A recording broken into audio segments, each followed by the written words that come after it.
আসসালামু আলাইকুম। আশা করি আমাকে দেখা যাচ্ছে। আপনারা কি আছেন আমার সাথে? আসলে ভাইয়া সকালেই ক্লাস নিতাম, কিন্তু আমার কারেন্ট ছিল না এতক্ষণ। তো কারেন্ট না থাকার কারণে আসলে ক্লাসটা নিতে পারিনি। তো দেখি আপনারা কে কে আছেন আমার সাথে।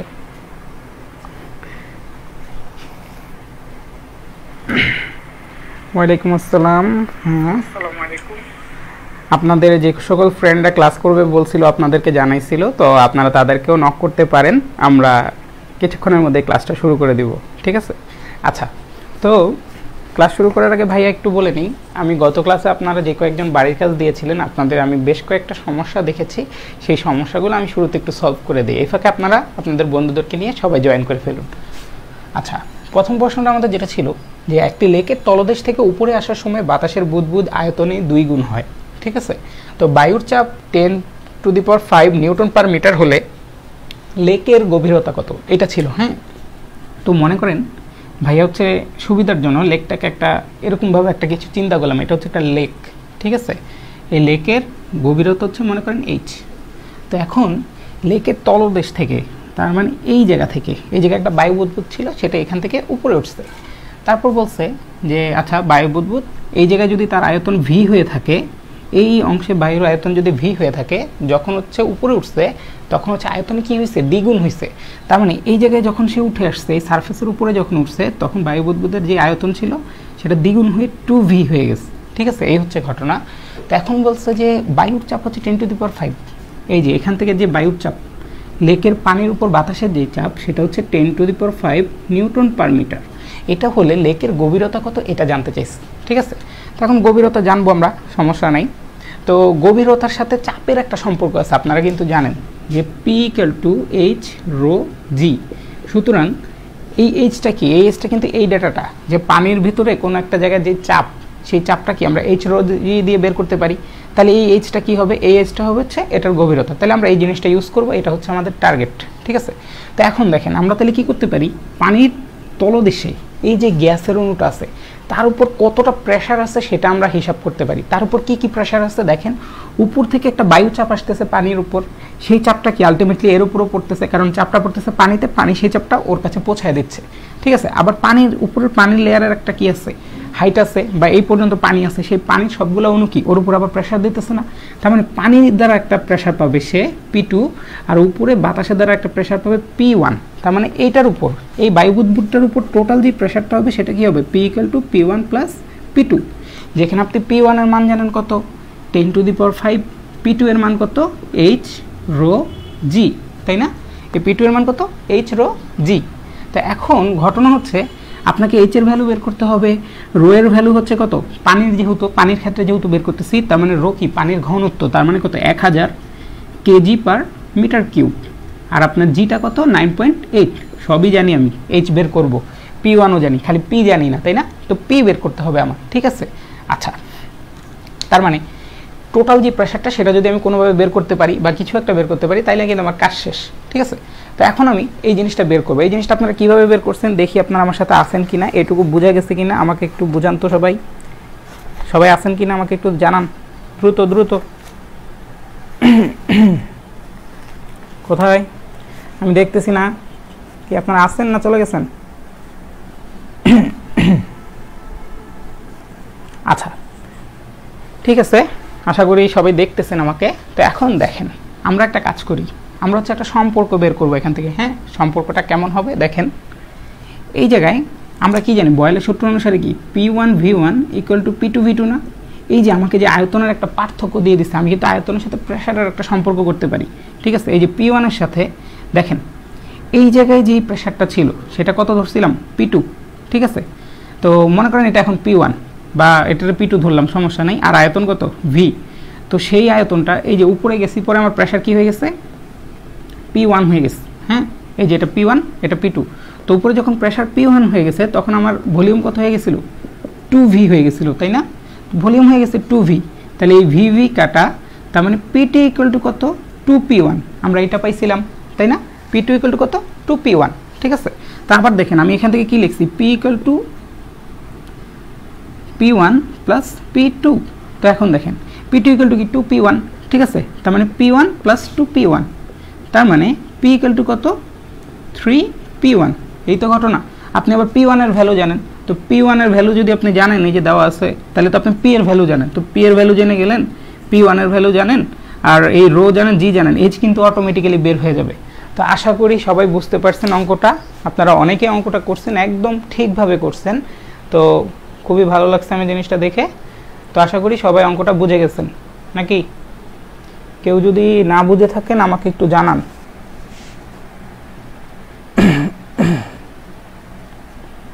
দেখি কে কোথায় আছেন, আছেন কি? আচ্ছা ঠিক আছে ভাইয়া, ধন্যবাদ।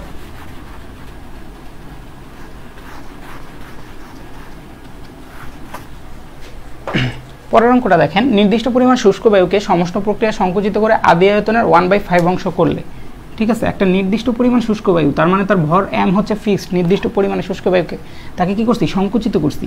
তো আদি আয়তন যদি v হয়, সংকুচিত করে তাকে কত করছি, 1/5 v, এত অংশ করছি। এখন বলছে চূড়ান্ত চাপ কত, তাই না? চূড়ান্ত চাপটা বের করতে বলছে। তো এখন দেখেন আপনারা এখানে এক একজন এক এক রকম কাজ করছেন, ঠিক আছে। আপনাকে তো প্রেসারের সাথে সম্পর্ক করতে বলছে, তো আমরা কি জানি, P1 V1 ইকুয়াল টু কত, P2 V2, তাই না?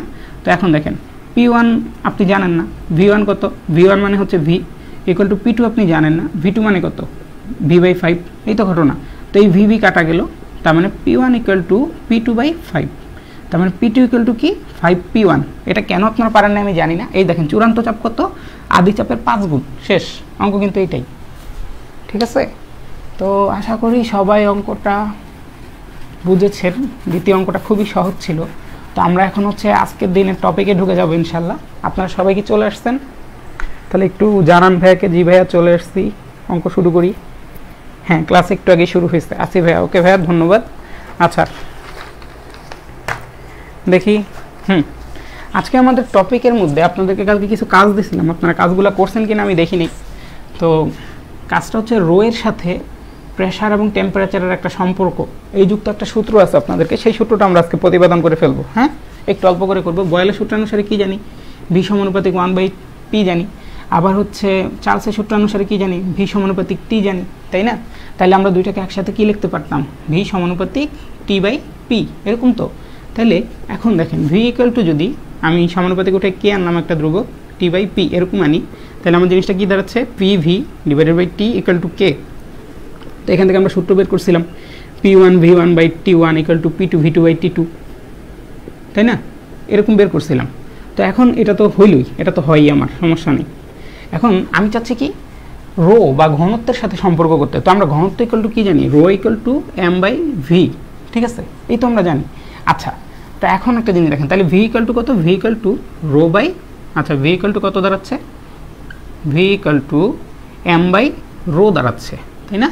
আচ্ছা, তো এখন দেখেন এই জায়গার ক্ষেত্রে যদি আমি বলি যে একটা নির্দিষ্ট পরিমাণ ভরের কোনো একটা বস্তুকে নিলাম, মনে করেন নির্দিষ্ট ভরের তরল পদার্থকে নিলাম বা নির্দিষ্ট ভরের কোনো গ্যাস নিলাম, তার মানে এমকে যদি আমি ফিক্সড ধরি, এম যদি কনস্ট্যান্ট হয় বা ধ্রুবক হয়, এম যদি কনস্ট্যান্ট হয়, সেক্ষেত্রে আমরা কীভাবে করব, দেখেন এম যদি কনস্ট্যান্ট হয় সেক্ষেত্রে আমি ভি এর জায়গায় কী বসাইতে পারি, P/T, আর ভি এর জায়গায় কি m/রো, কোনো একটা নির্দিষ্ট ভরের ক্ষেত্রে। তাহলে ভি এর জায়গায় আমি এটাকে এক্সচেঞ্জ করে লিখতে পারি m/রো ইকুয়াল টু কি কে, এভাবে লিখতে পারি। তার মানে জিনিসটা কি দাঁড়াচ্ছে, P into M divided by rho into T equal to কত, কে। তো এখন একটা জিনিস দেখেন, আপনার এই এমটাকে একটা ধ্রুবক না, তো এমটাকে ওই পাশে এটা নিচে পাঠিয়ে দিই, কে বাই এম, কেও তো একটা ধ্রুবক, এমও একটা ধ্রুবক, তো কে বাই এমও একটা ধ্রুবক হবে। তার মানে আলটিমেটলি কি দাঁড়ালো, P/রো ইন্টু টি ইকুয়াল টু কে। মনে করেন টোটালটাকে মিলে K1 লিখলাম, সমস্যা নেই কোনো। তাহলে আপনি যদি এই জিনিসটাকে সুন্দর করে লেখেন, উল্টা করে লিখি আমি, rho by T divided by P equal to K1, বড়টা উপরে লিখলাম। তো এখন এখান থেকে আমরা সূত্র লিখতে পারি কি, rho 1 T1 divided by P1 equals to rho 2 T2 divided by P2। তো এইখান থেকে আমরা এই সূত্রটা পাই, ঠিক আছে। তো আশা করি এইটুকু সবাই বুঝে গেছেন। কেমন আছেন ভাইয়া? ভাইয়া আসলে কেমন আছি বলতে পারতেছি না, কারণ হচ্ছে অনেকগুলা কাজ ভাই গো আপনি করায় দেন, তখন তো সহজই লাগে। সবই সহজ ভাইয়া, আপনারা সহজভাবে নেন না বিদায় সহজ হয় না, ঠিক আছে। তো ঘটনা হচ্ছে, কেমন আছে একজন জিজ্ঞেস করছেন, ঘটনা হচ্ছে আমি সেই 3টা বাজে থেকে বসে আছি, মানে 3টা বাজে ঘুম ভাঙছে, তো 3টা বাজে তারপর চিন্তা করলাম আর না ঘুমাই, কারণ ঘুমাইলে হয়তো বা উঠতে পারবো না। তো উঠলাম, লাইটটা জ্বালাইলাম, সাথে সাথে কারেন্টটা গেল, আর কারেন্টটা একটু আগে আসলো। সো এই হচ্ছে অবস্থা।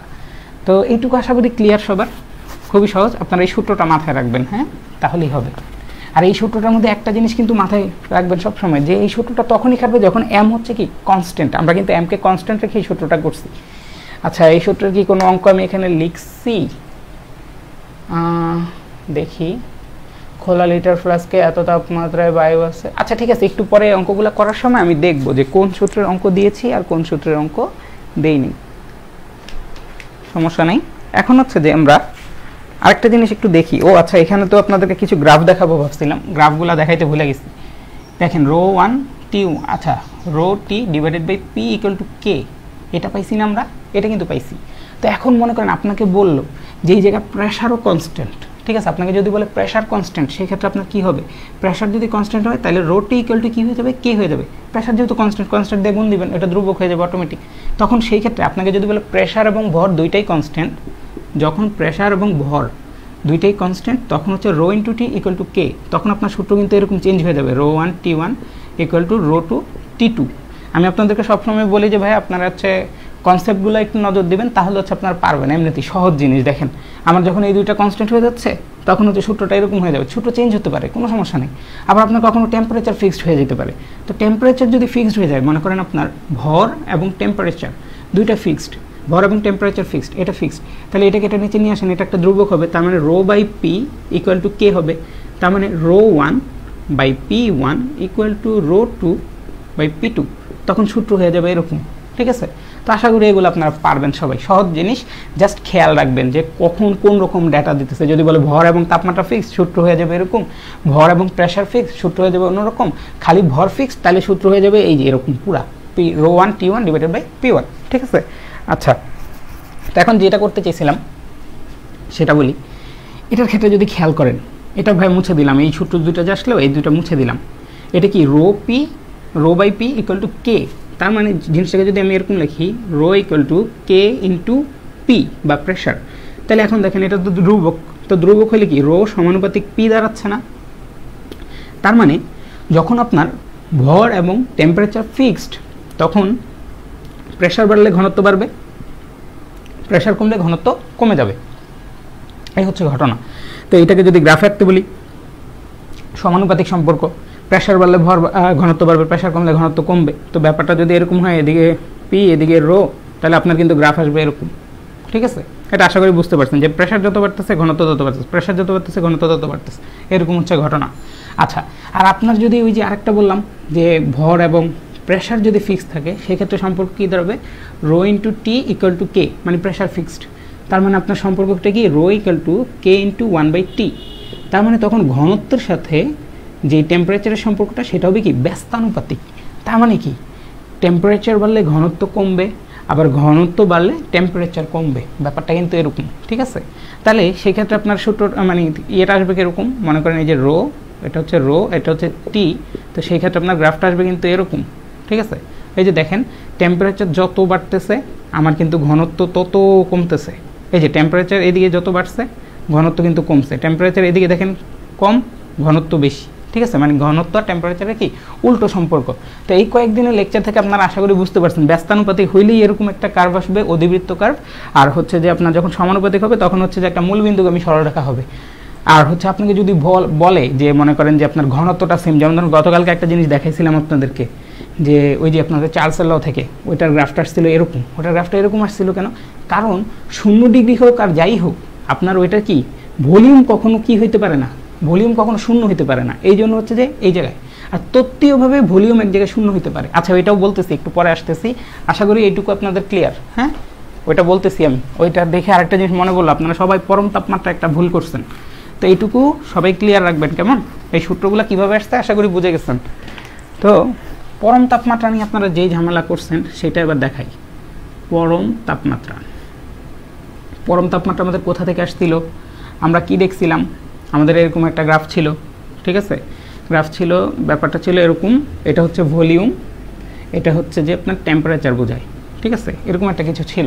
আমাদের গ্রাফটা ছিল এরকম যে আমরা একটা টেম্পারেচার যত কমাবো, আমরা কি শিখছিলাম, ভি সমানুপাতিক টি, তার মানে টেম্পারেচার বাড়াইলে ভলিউম বাড়বে, যে টেম্পারেচার যত বাড়তেছে ভলিউম তত বাড়তেছে। এখন টেম্পারেচার কমাবো যত, তত ভলিউম কমবে।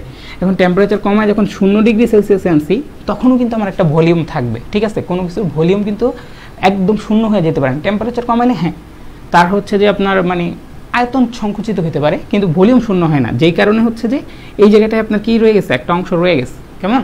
আচ্ছা, এই জায়গায় হবে ভলিউম আর এই জায়গায় হবে টেম্পারেচার, ঠিক আছে। যে টেম্পারেচার যত বাড়াচ্ছি ভলিউম তত বাড়তেছে, আর ভলিউম 0 ডিগ্রি সেলসিয়াস তাপমাত্রা তো শূন্য হতে পারে না, আয়তন তো শূন্য হয় না। তো যেই কারণে হচ্ছে এই জায়গায় এসে থামছে, যেই কারণে এটা মূল বিন্দুগামী সরলরেখা হয়নি। যদি ভলিউম কখনো শূন্য হইতে পারতো তখন কিন্তু আপনার এটা মূল বিন্দুগামী সরলরেখা হইতো, কিন্তু এটা মূল বিন্দুগামী হয়নি, কারণ ভলিউম শূন্য হতে পারে না। আচ্ছা, তো এখন দেখেন ভলিউম শূন্য হয়নি, ভালো কথা। তার মানে টেম্পারেচার যখন যদি আরও কমাই, মাইনাসের দিকে নিয়ে যাই, সেই ক্ষেত্রে তার কি হবে, তার ভলিউম আরও সংকুচিত হবে, কারণ ভলিউম তো শূন্য হয়নি, আরও সংকুচিত তো হওয়ার কথা। তো এখন সংকুচিত হইতে হইতে হইতে হইতে একটা পর্যায়ে গিয়ে এই জায়গায় গিয়ে দেখেন, এই জায়গায় গিয়ে কি ভলিউমটা গিয়ে এই 0 লাইনকে স্পর্শ করছে না। এই জায়গাটা আসলে কখনো আসা সম্ভব না। প্রথম কথা হচ্ছে এই জায়গাটা হচ্ছে কাল্পনিক একটা জায়গা, এই জায়গায় আসা সম্ভব না। তো এই জায়গায় কখন আসে, মানে তত্ত্বীয়ভাবে বা গাণিতিকভাবে আয়তন শূন্য হয় কখন, -273 ডিগ্রি সেলসিয়াস তাপমাত্রায় তত্ত্বীয়ভাবে এই জিনিসটা আয়তন কি হয়, শূন্য হয়। বাস্তবে শূন্য হয় না। বাস্তবে কি হয়, এই জায়গায় গেলে হচ্ছে পদার্থ অবস্থার চেঞ্জ করে ফেলে, ঠিক আছে। মনে করেন একটা গ্যাসীয় পদার্থ, কি আছে, একটা গ্যাসীয় পদার্থ, হ্যাঁ। তো গ্যাসীয় পদার্থকে সংকুচিত করতে করতে করতে করতে যখন তার অণুগুলোকে একদম কাছাকাছি নিয়ে আসবেন, গ্যাসীয় পদার্থের অণুগুলো কিন্তু অনেক দূরে থাকে, তো যত সংকুচিত করতেছে অণুগুলো কাছাকাছি আসতেছে না। তো কাছাকাছি এসে যখন একদম পরস্পরের সাথে একদম যুক্ত হয়ে যাবে, তখন কি হবে, গ্যাস হয়ে যাবে ফার্স্টে তরল, কারণ হচ্ছে তরল পদার্থের অণুগুলো কাছাকাছি থাকে। আরও যদি সংকুচিত করতে থাকেন, সেটা হয়ে যাবে কি, আপনার কঠিন পদার্থ হয়ে যাবে, মানে হচ্ছে সে ফেজ চেঞ্জ করবে বা অবস্থার পরিবর্তন করে ফেলবে, কিন্তু তার আয়তন কখনো শূন্য হবে না। আশা করি বুঝতে পারছেন। এগুলো আপনাদের বইয়ের মধ্যে লেখা আছে, পড়ছেন হয়তো অনেকেই। তো এখন দেখেন আমার টার্গেট হচ্ছে পরম তাপমাত্রা। তো এই যে তত্ত্বীয়ভাবে একটা জায়গায় ভলিউম শূন্য হয় না, তত্ত্বীয়ভাবে যে জায়গায় শূন্য হয় সেই জায়গাকে আমরা -273 ডিগ্রি সেলসিয়াস ধরছি, হ্যাঁ।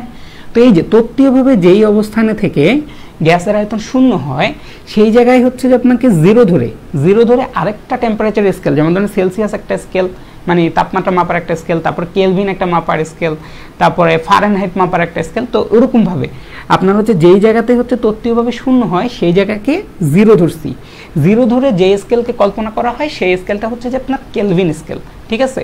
সেই স্কেলটা কি, কেলভিন স্কেল। তো এই জায়গায় যদি 0 হয়, হ্যাঁ, তো আবার হচ্ছে সেলসিয়াস স্কেলের সাথে কেলভিন স্কেলের সম্পর্ক কি, সেলসিয়াস স্কেলে 1 ডিগ্রি সেলসিয়াস বাড়লে কেলভিন স্কেলে 1 কেলভিন করে বাড়বে, ঠিক আছে। মানে হচ্ছে এদের গ্যাপটা হচ্ছে সমান। তাহলে এখন দেখেন এটা যদি 0 হয়, এই জায়গা থেকে 0 থেকে -273, তো তার মানে এটা 0 হলে এই জায়গাটা কি হবে, কেলভিন স্কেলে 273 হবে। তো এই জায়গায় মনে করেন 273 আছে, ঠিক আছে, 273 ডিগ্রি সেলসিয়াস। তাহলে কেলভিন স্কেলে এটা কত হবে, কেলভিন স্কেলে কত হবে, এই যে দেখেন 0-র সাথে 273 যোগ করলে যেটা আসে, এখানে কি 273-এর সাথে 273 যোগ করবেন, তাইলে আপনার কি দাঁড়াবে, এই জায়গায় কেলভিন স্কেলের টেম্পারেচার কত আসবে সেটা দাঁড়াবে। কারণ কি, কেলভিন স্কেলটা শুরুই হয়েছে আরও 273 আগে থেকে। এই দেখেন 0 থেকে আরও যদি 273 এদিকে যান, তাইলে হচ্ছে কেলভিন স্কেলে 0 পাওয়া যায়, তাই না। তো 0 থেকে এই যুগে গেলে 273, আর 273 যখন যাবেন তখন আপনার সেলসিয়াস স্কেলে কত, 0 ডিগ্রি সেলসিয়াস। তো 0 ডিগ্রি থেকে আবার 273 গেলে কি, এই 273-এর সাথে 273 যোগ হবে। তো এই হচ্ছে ঘটনা। তো এই যে এই স্কেলটার নাম কি, কেলভিন স্কেল। যে এখানে হচ্ছে আয়তনকে শূন্য ধরা হয়, সেই তত্ত্বীয়ভাবে সেই জায়গায় হচ্ছে আপনার কেলভিন স্কেলে শূন্য স্থাপন করে যে স্কেল কল্পনা করি সেটাকে আমরা কি বলবো, পরম স্কেল। এই যে এটাকেই বলে পরম স্কেল। এখন আপনাকে যদি পরম তাপমাত্রা নির্ণয় করতে বলে, তার মানে কি পরম স্কেলের টেম্পারেচার বের করতে বলছে, বা সোজা বাংলা কথায় কেলভিনের টেম্পারেচার কত সেটা বের করতে বলছে। এখন আমি যদি বলি 30 ডিগ্রি সেলসিয়াসের পরম তাপমাত্রা কত, পরম তাপমাত্রা মানে হচ্ছে কেলভিন স্কেলের তাপমাত্রা কত, ঠিক আছে। তার মানে পরম তাপমাত্রা T = কত হবে, আমরা কি জানি, কেলভিন স্কেলের তাপমাত্রা ডিগ্রি সেলসিয়াস থেকে নিতে হলে কি করতে হয়, 273 যোগ করতে হয়। তাহলে নর্মালি 273 যোগ 30 করবেন, মেবি 303 আসবে। তো এই হচ্ছে ঘটনা। তো যাদের হচ্ছে এই কনসেপ্টের সমস্যা ছিল, আশা করি এখন ক্লিয়ার হয়ে গেছে। আপনাদের কারো যদি ঝামেলা থাকে ভাইয়াকে একটু জানান, জি ভাইয়া ঝামেলা আছে, এখনও বুঝি নাই। ভাইয়া কারেন্ট আসছে, জি ভাইয়া আসছে।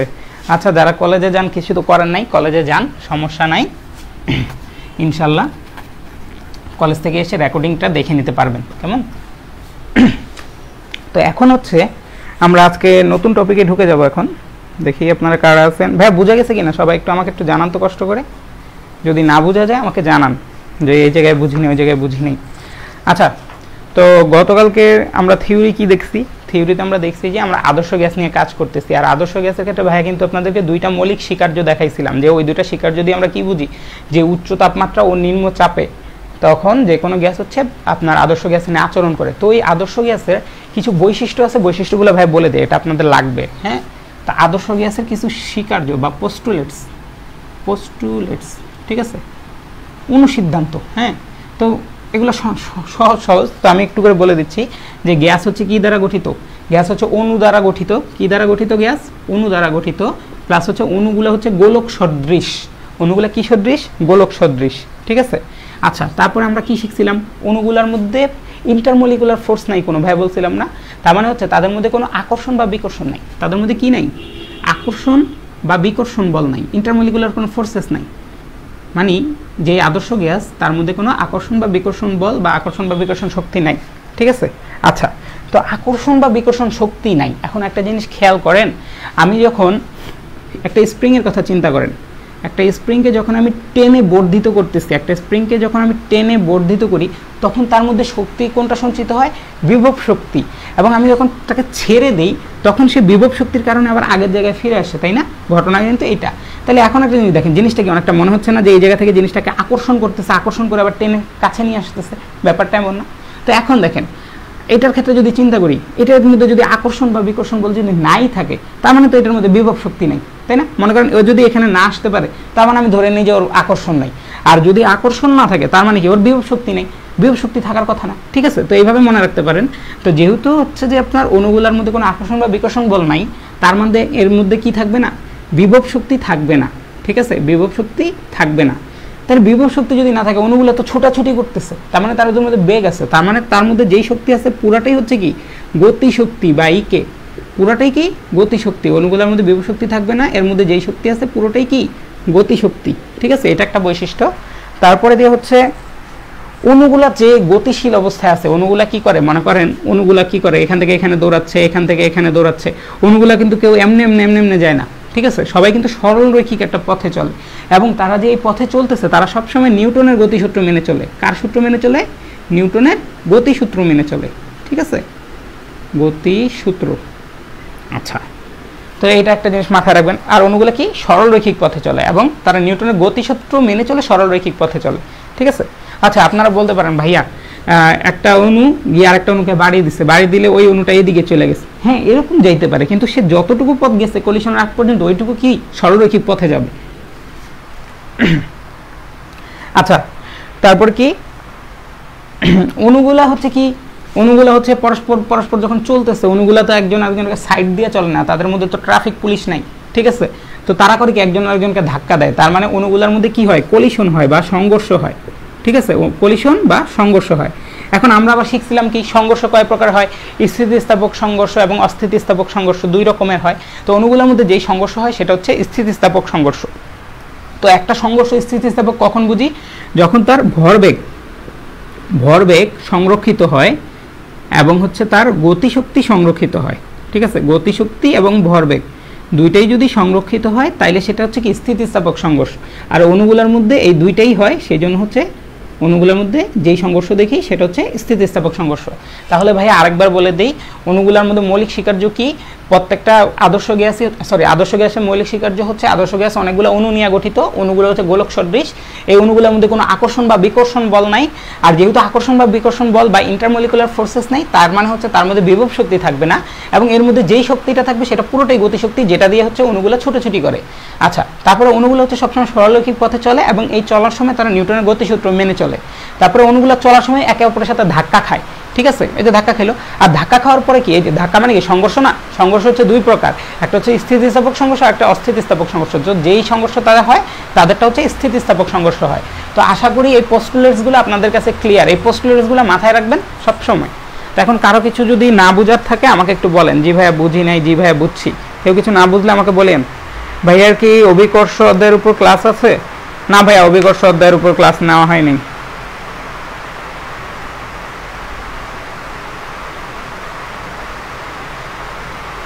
এই পোলাপান বুঝছেন কিনা আমাকে একটু জানান। জি ভাইয়া বুঝছি বা জি ভাইয়া বুঝি নাই, কিছু একটা তো আমাকে বলতে হবে, নাইলে আমি কি বুঝবো? ভাই ভয় লাগতেছে, বাহিরে প্রচন্ড বৃষ্টি হচ্ছে এখন, এই মাত্র বৃষ্টি শুরু হলো, বৃষ্টি হলে আবার কারেন্ট চলে যায়, ভয়াবহ অবস্থা। একটা আইপিএস কিনতে হবে, নাহলে একটা জেনারেটর কিনতে হবে ক্লাস নেওয়ার জন্য।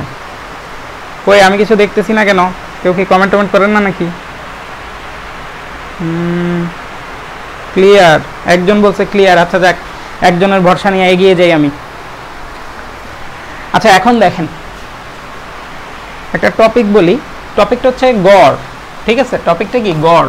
তা আমি যেহেতু পদার্থ আদর্শ গ্যাস নিয়ে আলোচনা করতেছি, আমি আদর্শ গ্যাসের বেগের গড় বের করব, ঠিক আছে? অণুগুলা যে গতিসম্পন্ন তাদের মধ্যে বেগ আছে, সেই বেগের যে গড় হয় সেই গড়টা বের করব। এখন নর্মালি আপনারা গড় কিভাবে বের করেন? নর্মালি আমরা গড় বের করি কি, মনে করেন একটা ক্লাসের মধ্যে আপনার যে 1 রোল সে পাইছে হচ্ছে 80 নম্বর, যে 2 রোল সে পাইছে 40 নম্বর, যে 3 রোল সে পাইছে 30 নম্বর, ঠিক আছে? তো আমরা যদি বলি এরা গড়ে কত পাইছে, গড়ে কত পাইছে 80 যোগ 40 যোগ 30 ডিভাইডেড বাই কি 3 করি না, মানে কতজন, এটা করলেই তো আমরা গড় বেগ পাই, মানে গড় নাম্বার পাই, তাই না? আচ্ছা, তো এটা করলে পাই, সমস্যা নাই। তো অণুগুলোর মধ্যেও কোনো সমস্যা নাই যদি আপনাকে গড় বেগ বের করতে বলে, এবং আপনাকে যদি বলে যে 3টা অণু দৌড়াদৌড়ি করতেছে একটা গ্যাসের মধ্যে, একটার বেগ হচ্ছে 4 মিটার পার সেকেন্ড, একটা 3 মিটার পার সেকেন্ড, মনে করেন দুইটাই বলছে, তাহলে আপনি 4 যোগ 3, তো দুইটার গড় বের করবেন কি 7/2, তার মানে হচ্ছে 3.5। তো এই গড় বেগ বের হইল আপনার কি, এটা গড় বেগ বের হইল। এখন এইভাবে করা যায়, খুব সহজ সুন্দর, কিন্তু ঝামেলা হচ্ছে সবসময় এভাবে করা যায় না। কেন? কারণ একটা জিনিস দেখেন, আপনাকে যখন আমি নাম্বার বলছি, নাম্বার মানে কি একটা কোয়ান্টিটি বা একটা স্কেলার রাশি, তাই না? নাম্বার মানে কি একটা কোয়ান্টিটি বা একটা স্কেলার রাশি, স্কেলার রাশির তো কোনো দিক নাই, তার মানে তার সব পজিটিভ হলে সব পজিটিভ, সব নেগেটিভ হলে সব নেগেটিভ, ঠিক আছে? স্কেলার রাশির ব্যাপারটা হচ্ছে এরকম। আর গড় বলতে কি বোঝায়? গড় বলতে বোঝায় যে সবার যে টোটালটা আছে সেটাকে যদি আমি ইউনিফর্মলি বা হচ্ছে সমানভাবে ডিস্ট্রিবিউট করতে চাই, এক একজন কত পাবে। এই যে দেখেন, 2 জনের বেগ ছিল এত, তাহলে আমি বলছি যে 2 জনের বেগ আলাদা না, আমি গড় বের করবো মানে তাদের মধ্যে বেগটা সমানভাবে বন্টন করব, ঠিক আছে? বা যত কাছাকাছি সম্ভবভাবে বন্টন করব। তাহলে আমি এই বন্টনের সিস্টেম হচ্ছে এটা, যে 2 জনের বেগ হচ্ছে 3.5 করে হইলে এটা হচ্ছে তাদের গড় বেগ, ঠিক আছে? গড়ের ব্যাখ্যাটা হচ্ছে এরকম। কিন্তু এখন মনে করেন আপনাকে যেটা বলতেছিলাম যে এই যে এখানে হচ্ছে বেগ দুইটা পজিটিভ, কোনো সমস্যা হয় নাই, কিন্তু আপনারা যদি খেয়াল করেন ওইগুলো হচ্ছে স্কেলার রাশি, স্কেলার রাশির গড় আমরা ডিরেক্ট যোগ করে ডিভাইডেড বাই কোয়ান্টিটি দিয়ে করে ফেলি। কিন্তু আপনি মনে করেন এখানে একটা গ্যাস আছে, ঠিক আছে? গ্যাসের মধ্যে একটা অণু এদিকে দৌড় দিচ্ছে, একটা অণু এদিকে 4 মিটার পার সেকেন্ড বেগ নিয়ে দৌড় দিচ্ছে। এখন সেমভাবে এখানে তো অনেক অণু আছে, আরেকটা মনে করেন এদিকে দৌড় দিচ্ছে 4 মিটার পার সেকেন্ড বেগে। এখন যেহেতু এটা একটা ভেক্টর রাশি, ভেক্টর রাশি কি দিক আছে না, তো দিক থাকলে কি হবে, এটার আর এটার যদি গড় বের করতে বলি, তাহলে এখন দেখেন এটা কি, এটা মনে করেন এই দিকটা পজিটিভ ধরলাম, এটার জন্য হচ্ছে কি +4, আর এটা তো উল্টা দিকে, তার মানে এটার জন্য -4 হয়ে যায়। তাহলে 2 জনের যদি গড় করি ডিভাইডেড বাই 2 হবে, ঠিক আছে? জিনিসটা আমি এভাবে দেই যে +-4, কারণ কি দিক ভিন্ন, যেহেতু এটা একটা ভেক্টর রাশি। তাহলে কি আসতেছে 0/2 = 0। তার মানে এদের মধ্যে আমি দেখতে পাইতেছি বাহির থেকে এদের মধ্যে 4 করে আসছে, আবার এদের মধ্যে ডিস্ট্রিবিউট করতে গেলে কত আসতেছে, 0 আসতেছে। জিনিসটা ঝামেলা হলো না? আমার এটা কি গড় বের হলো? এটা তো কিছুই গড় বের হলো না, যে 2 জনের মধ্যে জিনিস আছে কিন্তু আমি কাউকে কিছু ভাগ করে দিতে পারবো না সমানভাবে, 0 এসে পড়ছে। তো এটা একটা সমস্যা না? তো এই যে ভেক্টর রাশি, এই সমস্যাটা সমাধান করার জন্য বিজ্ঞানীরা নতুন কিছু সিস্টেম নিয়ে আসছে, ঠিক আছে? তো নতুন সিস্টেমটা কি? নতুন সিস্টেমটা আশা করি বুঝতে পারছেন আমি কি বলতে চাইছি। তো নতুন, আপনারা যদি না বুঝতে পারেন আপনারা কমেন্ট করেন, ভাই একটু পরে কমেন্ট চেক করব। তো নতুন সিস্টেম যেটা বের করছে সেটা হচ্ছে আপনার বর্গমূল গড় বর্গবেগ, ঠিক আছে? বর্গমূল গড় বর্গবেগ এটা বের করছে। তো এই যে মনে করেন এই দুইটা অণুর ক্ষেত্রে দেখাই, এটা হচ্ছে 4 মিটার পার সেকেন্ড ইনভার্স 1, এদিকে আরেকটা আসছে 4 মিটার পার সেকেন্ড ইনভার্স 1, ঠিক আছে? তো দুইটা দুই দিকে। এখন এদের জন্য বর্গমূল গড় বর্গবেগ পদ্ধতিতে যদি আমি ডিস্ট্রিবিউট করি, তাহলে দেখা যাবে যে এই গড় বেগে যেরকম ফলাফল আসার কথা ওরকম আসবে। তো এই দুজনের ক্ষেত্রে আমি নর্মালি চিন্তা করি প্লাস মাইনাস নাই, তাহলে এই দুজনের ক্ষেত্রে গড় বেগ কত আসবে, 4 যোগ 4 ডিভাইডেড বাই 2, তার মানে 8/2 = 4। এটা আসার কথা কিন্তু আসতেছে 0, কারণ কি ভিন্ন ইয়া। তো সেই জন্য হচ্ছে যে আমি বর্গমূল গড় বর্গবেগ পদ্ধতিতে যাব। কি করব দেখেন, এই পদ্ধতিতে হচ্ছে এটা মনে করেন C1 আর এটা মনে করেন C2, ঠিক আছে? তো এই পদ্ধতিতে কি C1 square plus C2 square, এটা তো বের করলেন, আর এটার উপর রুট করবেন, ঠিক আছে? তাইলে হচ্ছে যে ফলাফলটা আসবে সেটা অনেকটা এটার কাছাকাছি আসবে। আসে কিনা আমরা একটু চেক করি, দেখি। C1 স্কয়ার মানে কত, 4 স্কয়ার, আর C2 স্কয়ার কত, -4 স্কয়ার, ঠিক আছে? মানে এটাকে পজিটিভ ধরছি, এটাকে নেগেটিভ ধরছি। তো এটা যদি হয় তাহলে কত আসে, 4 4 16 যোগ 4 4 16 16 দুগুণা কত 32, 32-এর রুট করলে কি আসে আমাকে একটু কেউ একজন একটু বের করে দেন 32-এর রুট করলে কি আসে। ঠিক আছে, তো 32-এর রুট করলে কত আসবে আপনার 16 দুগুণা 32, তার মানে 4 4 16 ইন্টু মনে করেন আপনার হচ্ছে √2 মানে কত 1.41, তাই না? √2 মানে হচ্ছে 1.41। ঠিক আছে, তো একটা জিনিস খেয়াল করেন, ওই জায়গায় আসতো 0, ওই জায়গায় আসতো কত 0 আসতো, আর এই জায়গায় কি হয়েছে এই জায়গায়, আচ্ছা একটু ভুল করছি, ভুলটা কই দেখাই। আপনি তো মানে খালি ডেটাটা বের করছেন, আপনি তো গড় বের করেন নাই। দেখেন গড়টা কি হবে এরকম ডিভাইডেড বাই n, n এর ভ্যালু কত, n এর মান হচ্ছে কয়টা গ্যাসের অণু আছে, এখানে গ্যাসের অণু আছে হচ্ছে 2টা। ঠিক আছে, তাহলে এটার ক্ষেত্রে কি আসবে 4 square plus minus 4 square divided by 2, তাহলে কত 4 4 16 যোগ 4 4 16 ডিভাইডেড বাই হচ্ছে 2, তার মানে 16 দুগুণা 32/2, তার মানে হচ্ছে কত √16 ইকুয়াল টু 4 4 16। ঠিক আছে, তো একটা জিনিস খেয়াল করে দেখেন যে আমার নর্মালি গড় আসার কথা এত, কিন্তু আমার যখন দিক ভিন্ন তখন আমি গড় করলে আসতেছিল কত, গড় করলে আসতেছিল হচ্ছে 0, কিন্তু যেটা আসলে সম্ভব না, আমার তো গড় লাগবে। তো আমি যখন এই পদ্ধতিতে করলাম আমার গড়টা কত আসছে 4 আসছে না, তার মানে আমি এই ফলাফলটা যদি আমি ভেক্টর রাশির ক্ষেত্রে পাইতে চাই তাহলে আমি বর্গমূল গড় বর্গবেগ করলেই আমার কাজ সেরে যাচ্ছে। ঠিক আছে, তাহলে বর্গমূল গড় বর্গবেগের সূত্রটা কি আসবে, সূত্রটা আসবে এরকম √c1 square plus c2 square plus cn square divided by হচ্ছে n, মানে কতগুলা সংখ্যা আছে। ঠিক আছে, ইকুয়াল টু এটা কি CRMS, এটাকে কি CRMS বা রুট মিন স্কয়ার ভেলোসিটি বা বর্গমূল গড় বর্গবেগ। এটাকে আরেকভাবে প্রকাশ করা যায়, শুধু সি দ্বারা প্রকাশ করতে পারেন, আরেকভাবে প্রকাশ করা যায়, এটার নাম হচ্ছে এরকম, এই যে মানে হচ্ছে যে দেখেন এটা দ্বারা কি বোঝাচ্ছে যে সবগুলা সি স্কয়ার, এই বার দ্বারা বোঝাচ্ছে সবগুলা সি স্কয়ারের যোগফলকে যদি আপনি গড় করেন, গড় করলে এবং সেটার উপর রুট দিলে যেটা আসবে সেটা হচ্ছে আপনার বর্গমূল গড় বর্গবেগ। সুতরাং এই চিহ্ন যদি দেখেন বা এই চিহ্ন দেখেন বা এই জিনিসটা লেখা দেখেন, তাইলে আপনি বুঝবেন যে আপনার বর্গমূল গড় বর্গবেগ করতে বলছে। তা আশা করি এটুকু সবার ক্লিয়ার। যদি কেউ না বুঝে থাকেন যে কেন বর্গমূল গড় বর্গবেগ করব, তাইলে আমাকে আবার বলেন, আমি আরেকবার বলবো। ঠিক আছে, বুঝছেন কি না? জানান দ্রুত জানান, কেন বর্গমূল গড় বর্গবেগ করলাম, হুদাই কেন করলাম সেটা তো আশা করি বুঝতে পারছেন যে গড় বেগ কেন করলাম না। এখানে গড় বেগ করি নাই কারণ হচ্ছে ভেক্টর রাশির ক্ষেত্রে চিহ্ন ম্যাটার করে।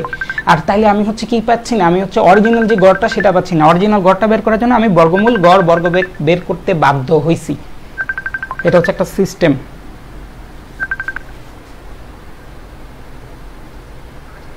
হ্যালো, আসসালামু আলাইকুম ভাই, আমি একটা ক্লাসে আছি ভাই।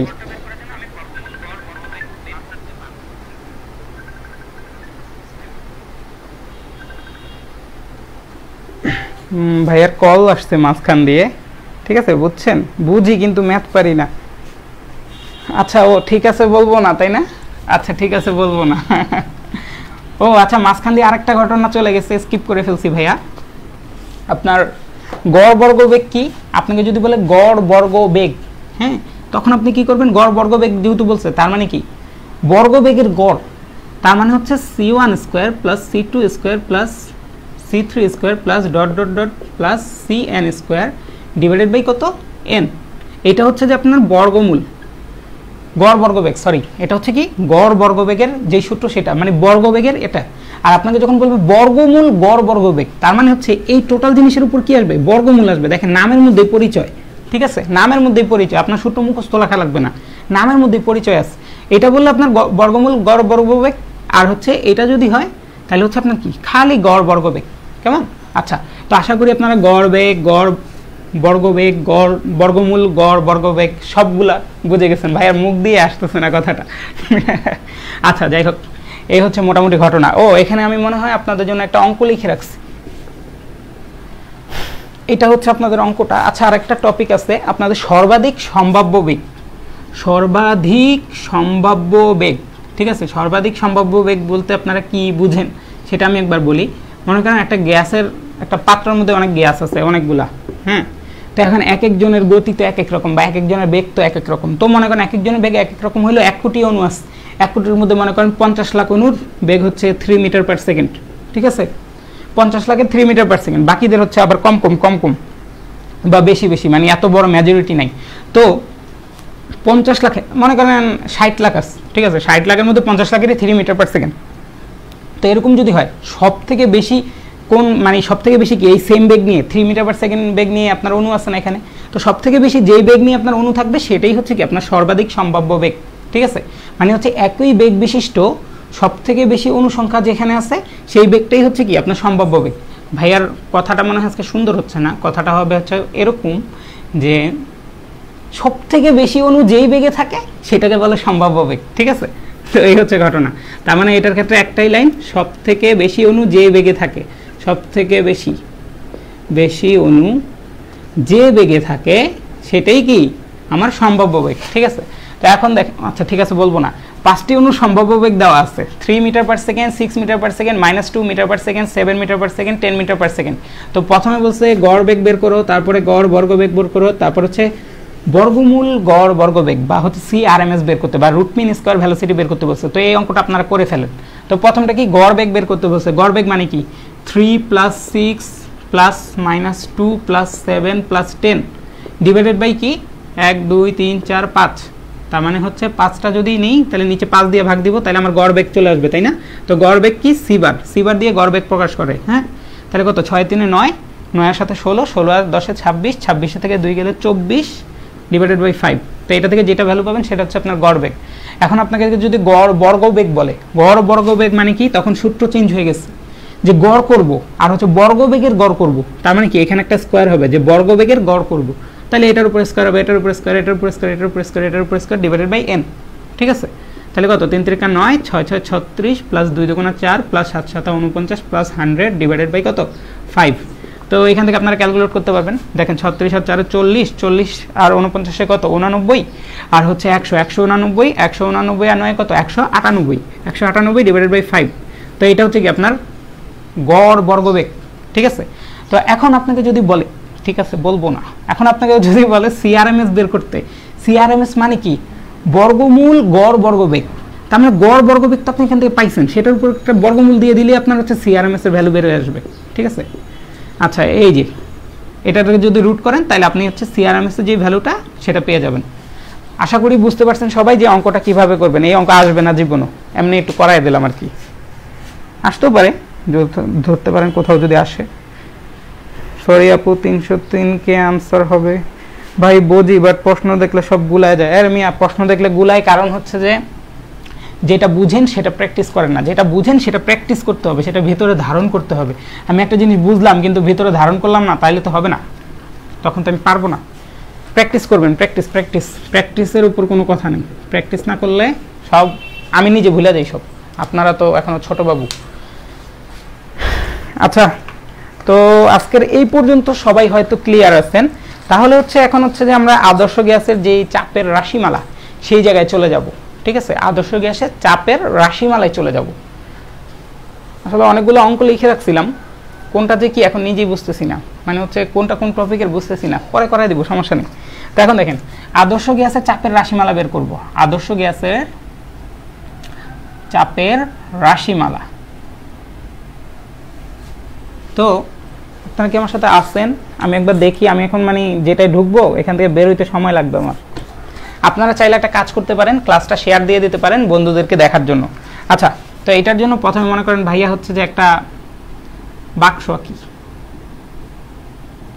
বাক্সটা আঁকতেছি কেন? বাক্সটা আঁকতেছি এই জন্য যে এই বাক্সের ভিতরে হচ্ছে, এটা বাক্স, এটা একটা মনে করেন মুখবন্ধ বাক্স, যে এটার ভিতরে হচ্ছে যে অনেকগুলা গ্যাসের অণু আছে, ঠিক আছে। তো অনেকগুলা গ্যাসের অণু আছে, তার মধ্যে একটা অণুকে আমি ধরলাম, এই যে একটা অণু এইখানে, সে ছুটাছুটি করতেছে। তো সে ছুটাছুটি করতে গেলে সে কি করবে? একবার গিয়ে এই দেয়ালে বাড়ি খাবে, আবার গিয়ে এই দেয়ালে বাড়ি খাবে। মাঝখানে মনে করেন আপাতত অন্য কোনো অণু নাই, আপাতত অন্য কোনো অণু নাই, একটা প্রমাণের সুবিধার্থে। তো আপাতত যদি অন্য কোনো অণু না থাকে, তার মধ্যে অন্য কারোর সাথে কলিশন হচ্ছে না, তো সে এদিকে গিয়ে এই যে এই দেয়ালটা, এই পাশের যে দেয়ালটা আছে, এই যে এই পাশে এই দেয়ালটাকে মনে করেন আমরা এ দেয়াল ধরি, এ। আর এই যে এই জায়গা দিয়ে দেখেন এটা ঠিক অপোজিট আরেকটা দেয়াল আছে না, এই দেয়ালটাকে ধরেন এ প্রাইম।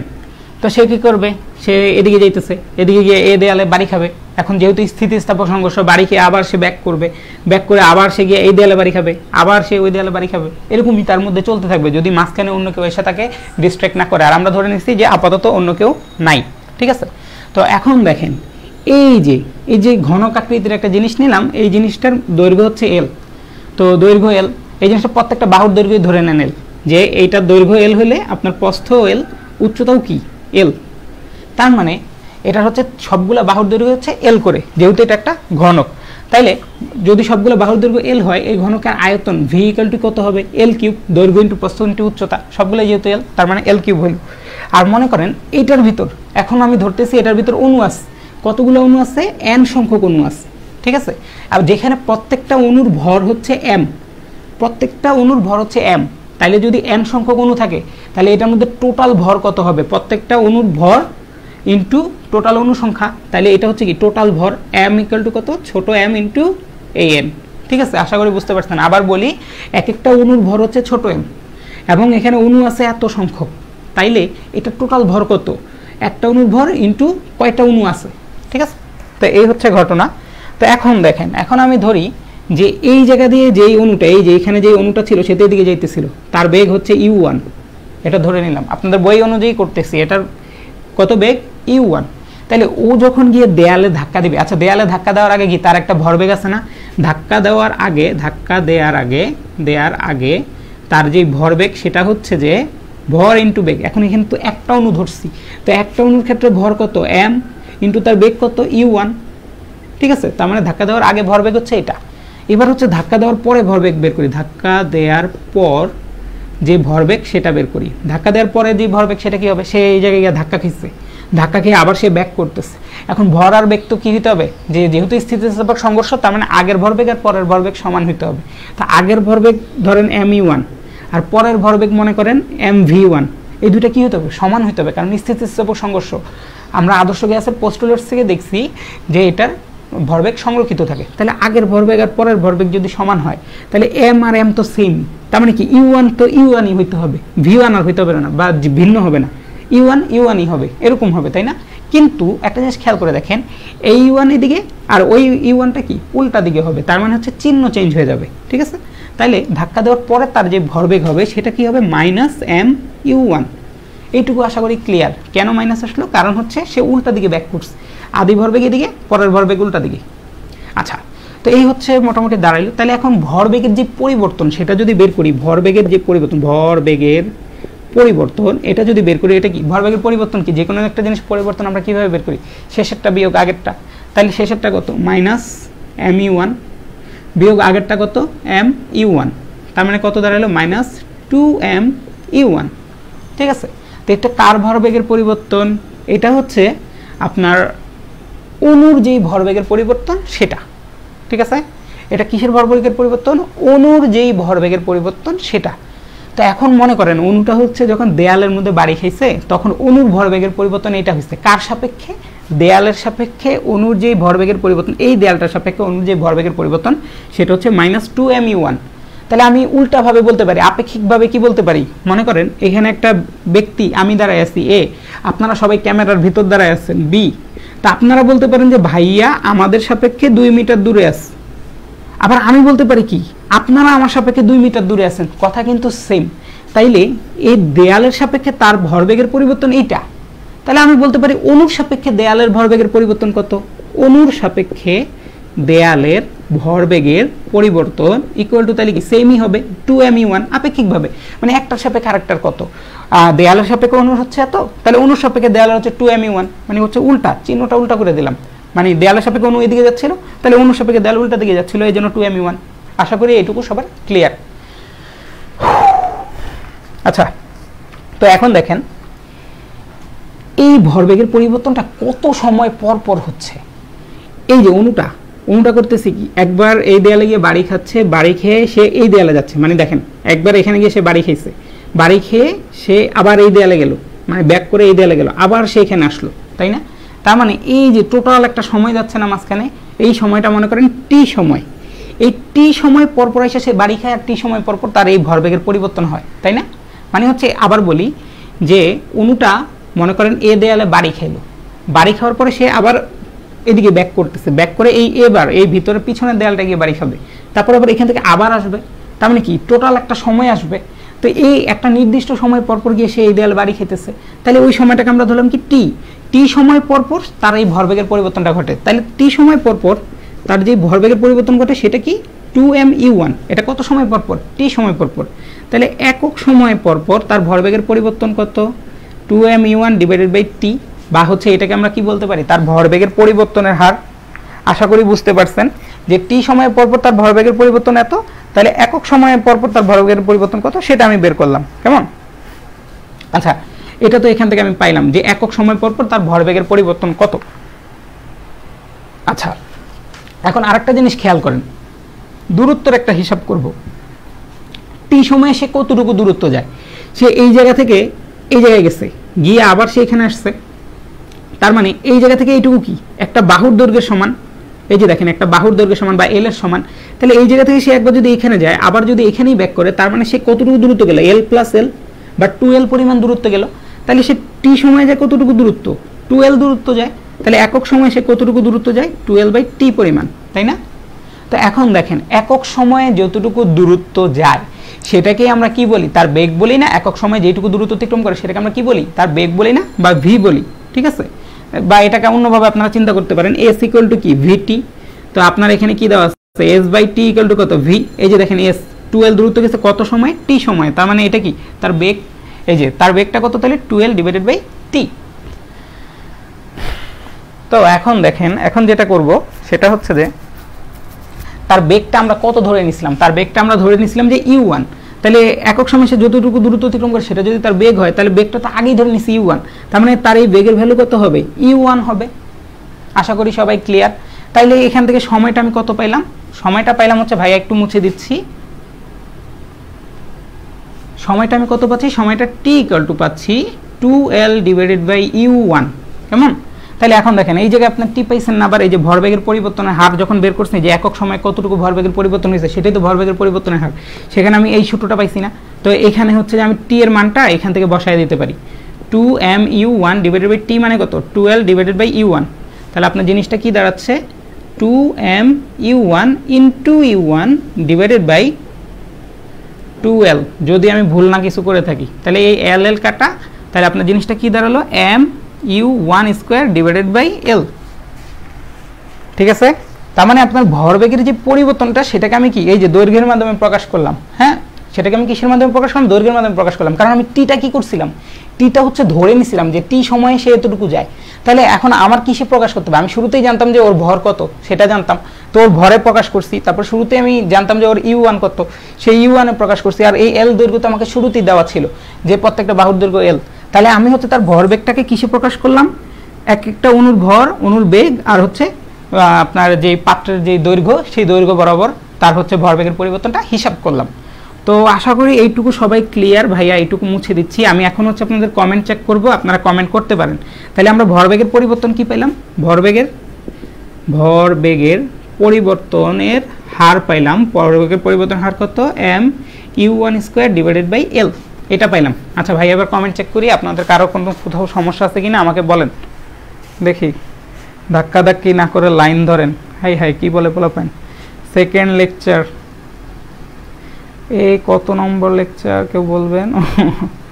আচ্ছা, আপনারা কি বুঝতে পারছেন কিনা ভাইয়াকে একটু জানান তো, এইটুকু বুঝছেন কিনা? প্রুফটা অনেক বড়, আমি আপনাদেরকে বলে দিব প্রুফটা। ভাইয়া কেন পুরোপুরি বলতেছি, ডিটেলে বলতেছি, সেটা হচ্ছে যে আপনারা যাতে বই পড়ে নিজেরা বোঝেন। বই পড়ে যদি না বোঝেন কিছু, তাহলে লাভ কি?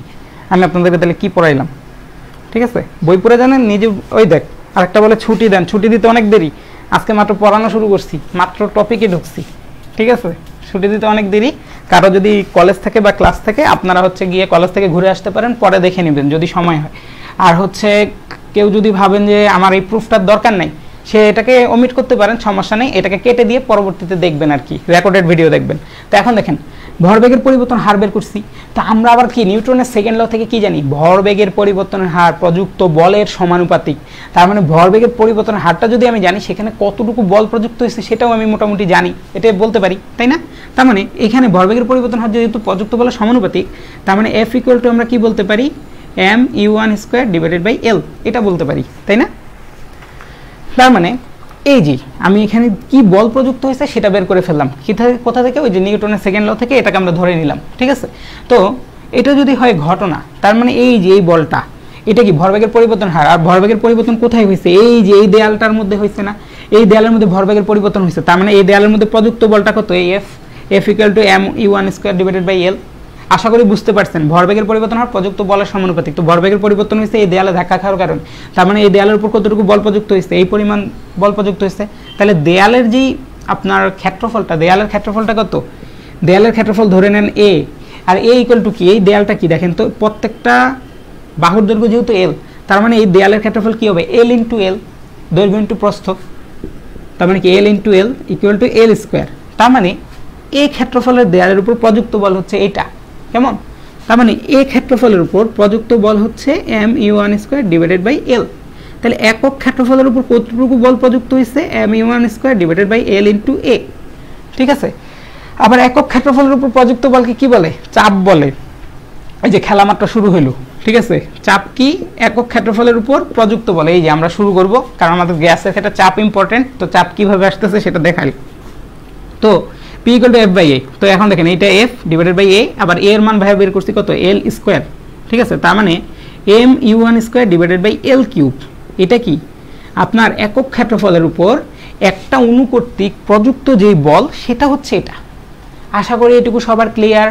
এইটুকু যদি ক্লিয়ার হয়ে যান, তারপরে এখন হচ্ছে যে আমরা হচ্ছে যে শুরু করে দিব অঙ্ক। মানে অঙ্ক কি এখন হচ্ছে আমাদের মেইন যে, হ্যাঁ এগুলো মুসলাম কেন, মেইন যে থিওরিটা ওটা এখন আসবে, মানে যেই সূত্রগুলো আমাদের লাগবে। তো এবার দেখেন একক ক্ষেত্রফলের উপর এই পি ইকুয়াল টু কত? M U one square divided by L cube. আর আমার এখানে কি ছিল ভুলে গেলাম, V equal to L cube ছিল, আর হচ্ছে এন সংখ্যক ইয়ে আছে যার প্রত্যেকটার ভর হচ্ছে এটা, টোটাল ভর হচ্ছে এটা। এই তো ছিল, তাই না? একটু চেক করি এই ছিল কিনা। হ্যাঁ, তাহলে এখন দেখেন এটা তো আপনারা দেখলেন। এখন এতক্ষণ আমরা যা করছি সেটা কি? এটা মনে করেন আপনার সেই বাক্সটা ছিল, বাক্সটার মধ্যে একটা অণু ছিল, সেই অণুটা এদিকে গিয়ে ধাক্কা খেয়ে আবার এদিকে ব্যাক করছে, এইদিকে আসতে আবার, ঠিক আছে। তার মানে একটা অক্ষ বরাবর ছিল। সে কি ছিল? একটা অণুর জন্য একটা অক্ষ বরাবর সে কি প্রেসার অনুভব করবে সেটা ছিল, তাই না? কিন্তু একটা অণু তো, এখানে তো একটা অণু থাকে না, 1 নম্বর পয়েন্ট। এখানে তো এন সংখ্যক অণু আছে, আমি তো একটা অণুর জন্য বের করছি। আর অণুগুলো তো সবসময় এক্স অক্ষ বরাবর যাবে বা একটা অক্ষ বরাবর যাবে এমন কোনো কথা নেই। অণু তো এদিকেও যেতে পারে, এদিকেও যেতে পারে, এদিকেও যেতে পারে, যে দিক দিয়ে মন চায় যেতে পারে। তাহলে আমার তো তাইলে এই সূত্র দিয়ে তো আমি যেই রেজাল্ট পাবো সেটা তো এক্সাক্ট রেজাল্ট হইলো না, তো আমার তো এক্সাক্ট রেজাল্ট বের করতে হবে। তো মনে করেন এখন হচ্ছে যে আমরা এক্সাক্ট রেজাল্টটা বের করবো। এখন মনে করেন যে হাজার হাজার অণু আছে, প্রত্যেকটা অণুর আলাদা আলাদা বেগ আছে। মনে করেন হাজার সংখ্যক অণু, এন সংখ্যক অণু যেত, তো মনে করেন C1 C2 C3 dot dot dot dot dot এরকম মনে করেন এন সংখ্যক অণুর বেগ আপনাকে দেওয়া আছে, ঠিক আছে। কারেন্ট দেখলাম আপ ডাউন করতেছে, বুঝলাম না কি হয়েছে। তো যাই হোক, তো মনে করেন এন সংখ্যক অণুর বেগ C1 C2 C3 হতে পারে। আবার আচ্ছা আমরা আমাদের হিসাবে সুবিধার্থের জন্য মিলাইনি, প্রথমটা U1 ধরছি, তো মনে করেন পরেরটা U2, তারপরটা U3 dot dot dot UN, এরকম হচ্ছে প্রত্যেকটা অণুর বেগ যেটা সেটা, ঠিক আছে। তো এখন হচ্ছে তাইলে হচ্ছে টোটাল যে চাপ হবে সেটা আমরা হিসাব করি। একটা অণুর ক্ষেত্রে চাপ এটা হয়, তো মনে করেন প্রথম অণুর ক্ষেত্রে চাপ এটা, দ্বিতীয় অণুর ক্ষেত্রে চাপ কোনটা? mu2 square divided by L cube. তৃতীয় অণুর ক্ষেত্রে কত হবে? P3 কত হবে? mu3 square divided by L cube, এরকম হবে না? তাহলে আমার টোটাল চাপ কত সেটা যদি জানতে হয় সবগুলোর যোগ করতে হবে না? সবগুলোর যদি যোগ করি P equal to P1 plus P2 plus P3, এবং সবগুলোর ক্ষেত্রে একটা জিনিস খেয়াল করে দেখেন m বাই এল কিউব কিন্তু common. m by L cube কেমন? সবার ক্ষেত্রে কি চেঞ্জ হচ্ছে? সবার ক্ষেত্রে চেঞ্জ হচ্ছে u1 স্কোয়ার প্লাস হচ্ছে কি হবে u2 square plus u3 square plus dot dot dot plus un square. তার মানে এইভাবে হচ্ছে কি সবার যেই আপনার প্রেশারটা আছে একসাথে করে ফেলতে পারবো না। আর সবার প্রেশার, সবগুলা গ্যাসীয় অণুর প্রেশার যদি যোগ করি তাহলে পাত্রের উপর কত প্রেশার আছে সেটা কিন্তু বের হয়ে গেল, ঠিক আছে। তো এই হচ্ছে ঘটনা। তো এখন দেখেন এই জিনিসটাকে আমি এখন আপনাদের একটা সূত্রের সাথে রিলেট করে দিই। এই বেগটা যদি u1 square u2 square u3 square না হয়ে এই বেগটাকে যদি আমি এইভাবে লিখতাম যে জিনিসটা হচ্ছে c1 square plus c2 square plus c3 square plus dot dot dot, মানে আমি তো ইউ নাম না দিয়ে সি ইউ তো নাম দিতে পারি, তাই না? তো সি নাম দিলাম। তো এরকম যদি জিনিসটা হইতো, দেখেন তো আপনাদেরকে একটু আগে গড় বর্গবেগ শিখে আসছি না? গড় বর্গবেগ কি ছিল? গড় বর্গবেগ ছিল হচ্ছে C square equal to c1 square plus c2 square plus c3 square, মনে করেন এরকম যতগুলো আছে সবগুলা ডিভাইডেড বাই হচ্ছে n। তো আপনার এখানে কি আছে? c1 square c2 square c3 square আছে, তার মানে সেটা ইকুয়াল টু কি n ইন্টু c স্কোয়ার, তাই না? তার মানে আমার তাহলে কি দাঁড়াচ্ছে ml কিউবকে আমি কিভাবে চেঞ্জ করতে পারি n into C bar whole square. এই n কি? এই n হচ্ছে টোটাল কতগুলো অণু আছে সেটা। তাহলে এখন দেখেন প্রথম সূত্র আপনি পাইলেন, এই যে প্রথম সূত্র পাওয়া শুরু করলাম, p m into n divided by l cube C square. ঠিক আছে, এইটা হচ্ছে একটা গ্যাসের মধ্যে এখন কিন্তু সবগুলো অণুর জন্য টোটাল কত প্রেসার হবে একটা পাত্রের মধ্যে সেটা কিন্তু এটা, তাই না? আচ্ছা, সবগুলো অণুর জন্য প্রেসারের সূত্র হচ্ছে প্রথমে এটা। তারপরে আবার দেখেন এটা থেকে আরেকটা সূত্র আসবে, সেটা কি m ইনটু n মানে কি? m ইনটু n মানে কি? টোটাল mটা না, টোটাল ভরটা না, তার মানে হচ্ছে কত m l cube C square. এই হচ্ছে আরেকটা। আবার দেখেন এল কিউব মানে কি? এল কিউব মানে হচ্ছে পাত্রের আয়তন, তাই না? আপনাকে যদি কখনো পাত্রের আয়তন দেওয়া থাকে আপনি ডিরেক্ট ভি ইউজ করবেন। তো এল কিউব মানে কি? ভি। এটা তার মানে প্রেসারের কয়েকটা সূত্র পেলাম, অলরেডি 3টা সূত্র পেয়ে গেলাম আমরা, কেমন? তো আশা করি সবাই এইটুকু ক্লিয়ার। কেউ যদি ক্লিয়ার না হন ভাইয়াকে বলতে পারেন। দেখি আপনারা আছেন কিনা আমার সাথে, নাকি বোর হয়ে গেছেন? আজকের কি পড়াটা বেশি বোর হয়ে গেছে কিনা আমাকে একটু বলেন তো। কারেন্টের পেট খারাপ ভাইয়া, এইটুকু আবার বলেন। কোনটুকু ভাইয়া?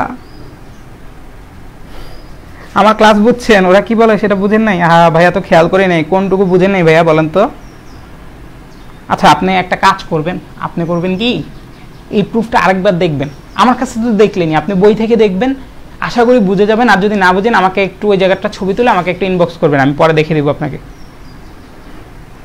বোরিং, বেশি বোরিং না? আচ্ছা ভাইয়া গোলাই যাচ্ছে তো, কোন জায়গায় গোলাই যাচ্ছে পোলাপান?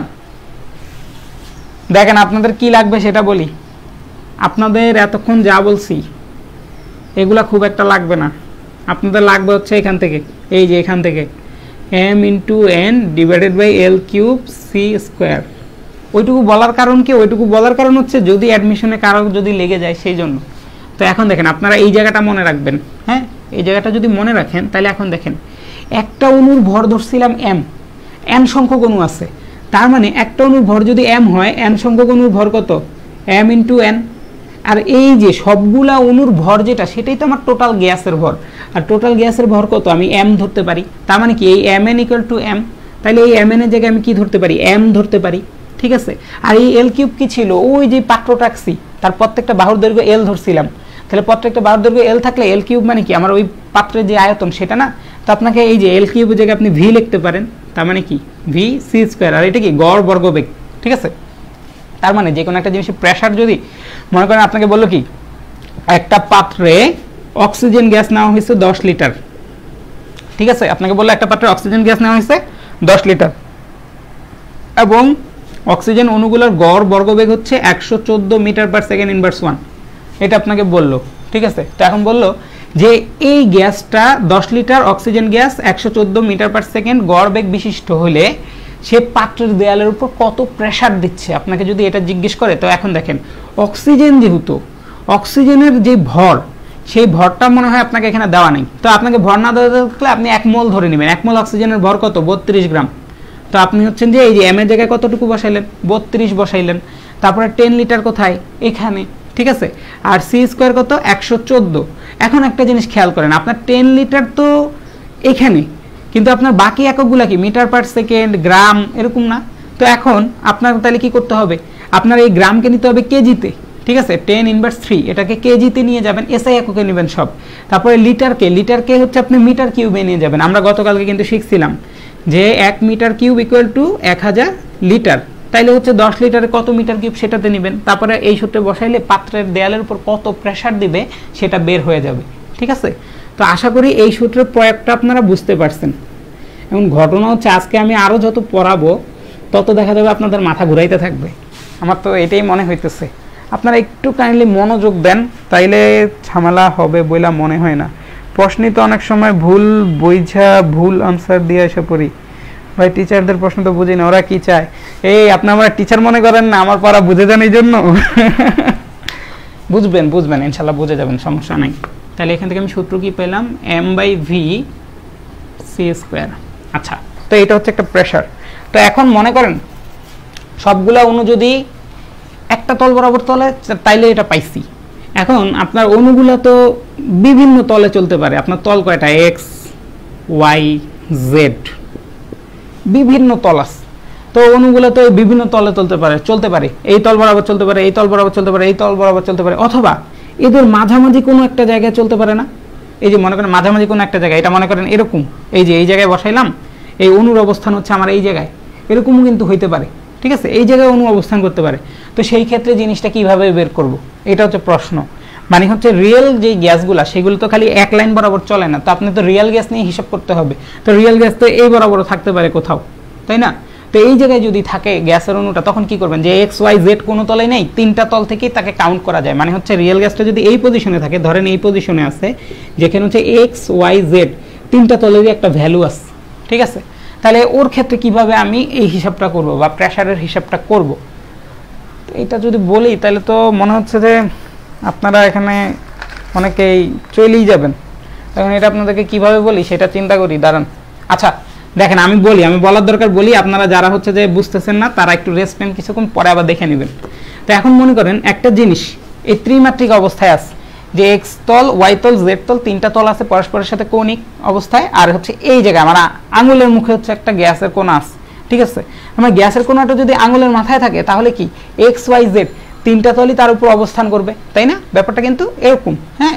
মানে হচ্ছে সে হচ্ছে এক্স অক্ষ বরাবর কতটুকু গেছে, ওয়াই অক্ষ বরাবর কতটুকু গেছে, এরকম দেখেন, চিন্তা করেন এইভাবে যে তার অবস্থানটা কত, এক্স অক্ষ বরাবর কতটুকু, ওয়াই অক্ষ বরাবর কতটুকু, আর বাকিটা কি এক্স আর ওয়াই এর উপর কি লম্বভাবে আরেকটা অবস্থান, মানে এই জায়গায়।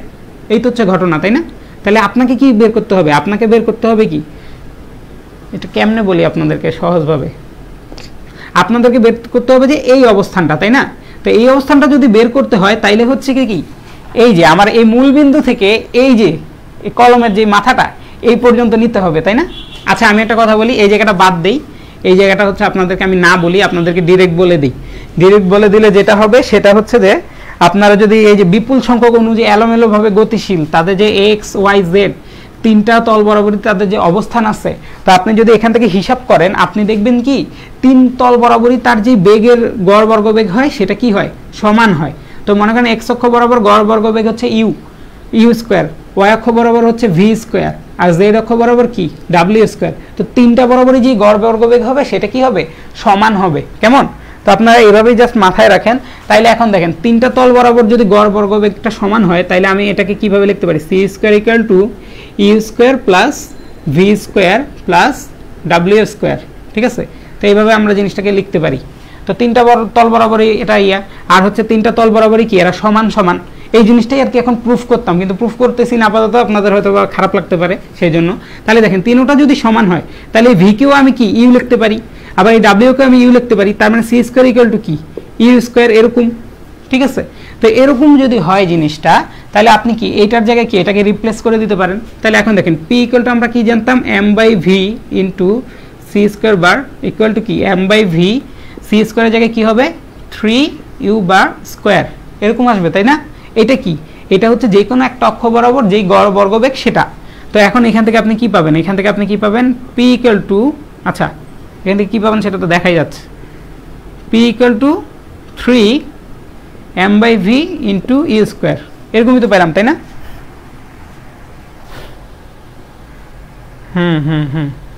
না একটু ভুল লিখছি ভাইয়া, কি ভুল লিখছি দেখেন, আপনাদের সূত্রে কি ছিল, সূত্রে ছিল P equal to M by V C square, তাই না?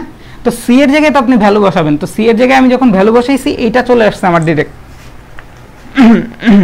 তো আমি হচ্ছে ইউ দ্বারা কনভার্ট করব, চিন্তা করেন এই যে মনে করেন এখানে ইউ আনছি না, ইউ দ্বারা কনভার্ট করব। তো ইউ দ্বারা যদি কনভার্ট করি তাহলে জিনিসটা কি দাঁড়াবে, ইউ দ্বারা কনভার্ট করলে জিনিসটা দাঁড়াবে U square equal to 1/3 C square, এরকম দাঁড়াবে না? তো আমি যদি ইউ দ্বারা কনভার্ট করি তাহলে জিনিসটা দাঁড়াচ্ছে কি এরকম দাঁড়াচ্ছে। তো এখন দেখেন আপনার তো যদি একটা তলে থাকতো, একটা তলে থাকলে আপনার কি হইতো, জিনিসটা ইউ বার হোল স্কোয়ার, ওই যে এক তলে শুরুতে, তারপরে ওই ইউ থেকে ভাইয়া সিতে নিয়ে আসছি, তাই না? তো ইউ থেকে সিতে নিয়ে আসছিলাম, তাহলে এটা যদি ইউ হয়, ইউ স্কোয়ার হয়, তাহলে ইউর জায়গায় আপনি সি কে যদি আনতে চান তাহলে হচ্ছে ইউ স্কোয়ার ইকুয়াল টু কি, এই যে 1/3 সি স্কোয়ার এখান থেকে আসছে, তাহলে ইউর জায়গায় কি আনবেন, জাস্ট মনে করেন এটা আপনার ইউ স্কোয়ার আছে, তো ইউর জায়গায় আপনার কি 1/3 সি স্কোয়ার আসবে, তার মানে কি 1/3 ইন্টু সি স্কোয়ার, এরকম আসবে জিনিসটা, ঠিক আছে? তাহলে আপনার প্রেশার পি ইকুয়াল টু কত আসবে, 1/3 M by V C square, এভাবে আসবে। তো এইটা হচ্ছে আপনার আরেকটা সূত্র দাঁড়াবে। কেমন? তা আপনারা যদি কেউ এই জায়গাটা না বুঝতে পারেন আবার বলেন। দেখেন ভাইয়া বলি আপনাদেরকে রিওয়াইন্ড করাই, আমি যখন অঙ্কটা করছি তখন কিন্তু আমার ইউ নিয়ে অঙ্ক ছিল, তো পরে দিয়ে আপনাদেরকে আমি যখন গড় বর্গবেগের সাথে জিনিসটা মিলাইতে গেছি তখন আমি করছিলাম কি ইউর জায়গায় সবগুলোকে সি লিখে ফেলছিলাম। তো আমি পরবর্তীতে আর খেয়াল করিনি, আমি সি দিয়ে অঙ্কটা করছি, কিন্তু আমাদের ছিল কি ইউ ছিল ইউ। তো পরবর্তীতে এখন হচ্ছে যে ভাই আবার চেঞ্জ করে ইউটা আগের জায়গায় ফেরত দিয়ে দিলাম, যে ইউটা হচ্ছে এটা। তো ইউ যদি হয় এটা, তাহলে আপনাদের সূত্রের মধ্যে এখন সি এর সাথে আমি সম্পর্ক করলাম। তো ইউর সাথে এইভাবে আমরা সবগুলো সম্পর্ক দেখাইতে পারি। এই জিনিসটা ভাইয়া বুঝাই নাই, আপনাদের যদি কারো মনে হয় যে বুঝবেন আমাকে জানায়েন, আমি একটা ছোট্ট ভিডিও বানাই দেবো, আমি এই জিনিসটা বুঝাই দেবো, ঠিক আছে। আর হচ্ছে যে এই সি স্কোয়ারের সাথে এটা সম্পর্ক এটা, তো ওই যে ইউ তো ছিল আগে থেকে, হচ্ছে ইউ ছিল এখানে, তো ইউর জায়গায় আমি জাস্ট সি কে কনভার্ট করে দিলাম। আপনার সূত্র আসলো কোনটা, এইটা। আপনার এখান থেকে কি কি লাগবে আমি বলি। আপনার এখান থেকে লাগবে হচ্ছে এই সূত্র দুইটা লাগবে, তারপরে দিয়ে হচ্ছে যে পি ইকুয়াল টু আরেকটা কি সূত্র পাইলাম 1/3 m/v c স্কোয়ার, এই সূত্রটা লাগবে। কেমন? এখন তাইলে ভাইয়া কেন এত কষ্ট করে এই ভিতরে এগুলা বলতেছি, আপনাদেরকে এত কষ্ট করে কেন দেখাচ্ছি কারণ এই যে দেখেন ভিতর দিয়ে যে একটা বেগের সাথে একটা ইয়ের সম্পর্ক আছে, এই জিনিসগুলো হয়তো অনেকে খেয়াল করবেন না। এগুলো প্রত্যেকটা লাইনে লাইনে এক একটা সূত্র। তো আপনি যদি এইখান থেকে একটা একটা করে কনভার্ট করতে পারেন, আপনার সূত্রগুলো মনে রাখা লাগবে না, আপনি অটোমেটিক্যালি সবগুলো পেরে যাবেন। কেমন? আজকে ক্লাসটা একটু বোর হবে, কিন্তু কিছু করার নেই, এটা শেখা লাগবে, মানে আমার হিসেবে এটা শেখা উচিত। তো এটা হচ্ছে একটা ঘটনা গেল। হ্যাঁ, তো আপনি মোটামুটি এটা বের করতে পারলেন। তো এটা যদি বের করতে পারেন, আবার দেখেন এখানে কি টোটাল আয়তনটা কি ছিল, পাত্রের আয়তন ভি। টোটাল পাত্রের আয়তনে কত সংখ্যক অণু ছিল, এন সংখ্যক অণু ছিল। তাহলে একক আয়তনে কত সংখ্যক অণু আছে, n/v সংখ্যক অণু আছে, তাই না? একক আয়তনে কত সংখ্যক অণু আছে, n/v সংখ্যক অণু আছে, ঠিক আছে। তো একক আয়তনে যত সংখ্যক অণু আছে সেটাকে আমরা মনে করেন n/v = n ধরলাম। একক আয়তনে অণুর সংখ্যা যদি আপনাকে দেওয়া থাকে কখনো, সেটাকে আমরা কি ধরতে পারি, n ধরতে পারি, ঠিক আছে। তো এখন যদি খেয়াল করেন তাহলে জিনিসটা কি আসে। আচ্ছা, একক আয়তনে অণুর সংখ্যাকে এটা ধরলাম, তো 1/3 n c square. C square কীভাবে আনবো, n/v। আচ্ছা, তাহলে ছোট m আসবে। তো একটা জিনিস খেয়াল করেন, এই সূত্রটাকে আবার আমি ভেঙে দিই, ভেঙে দিলে কি আসবে, 1/3 এই m = কি ছিল, m = কি ছিল, n ইন্টু ওই যে ছোট m, এরকম ছিল না, সরি n ইন্টু ছোট m এরকম ছিল কিন্তু। তাহলে এটাকে আমি যদি ভেঙে দিই, এখানে ভিতর থেকে সূত্র আসে, দেখেন ভিতর থেকে সূত্র আসে কি, একক আয়তনের অণুর সংখ্যা যদি আপনাকে দেওয়া থাকে, একক আয়তনের অণুর সংখ্যা কত, এই ছোট n, এটা যদি আপনাকে দেওয়া থাকে, সেই ছোট n মানে কি n/v।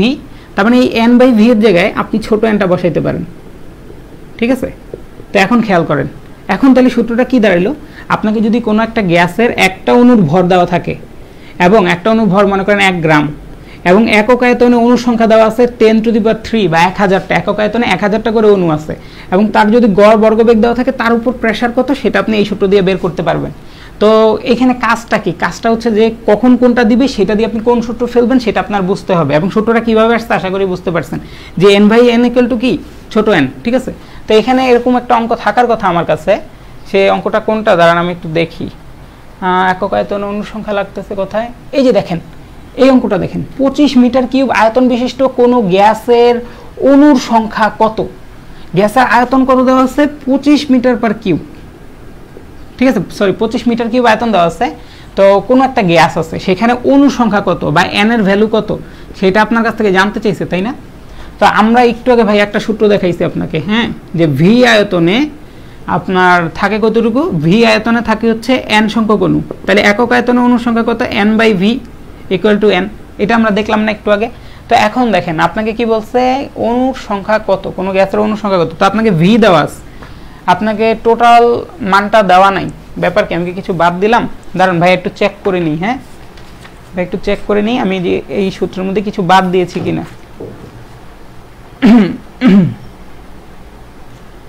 আচ্ছা, এখানে হচ্ছে আপনার 1 মোল কথা আসবে, যে 25 মিটার কিউব আয়তন বিশিষ্ট 1 মোল কোনো গ্যাসের অণুর সংখ্যা কত, এটা হচ্ছে ঘটনা, ঠিক আছে। আপনাকে অঙ্কে বলছে এটা।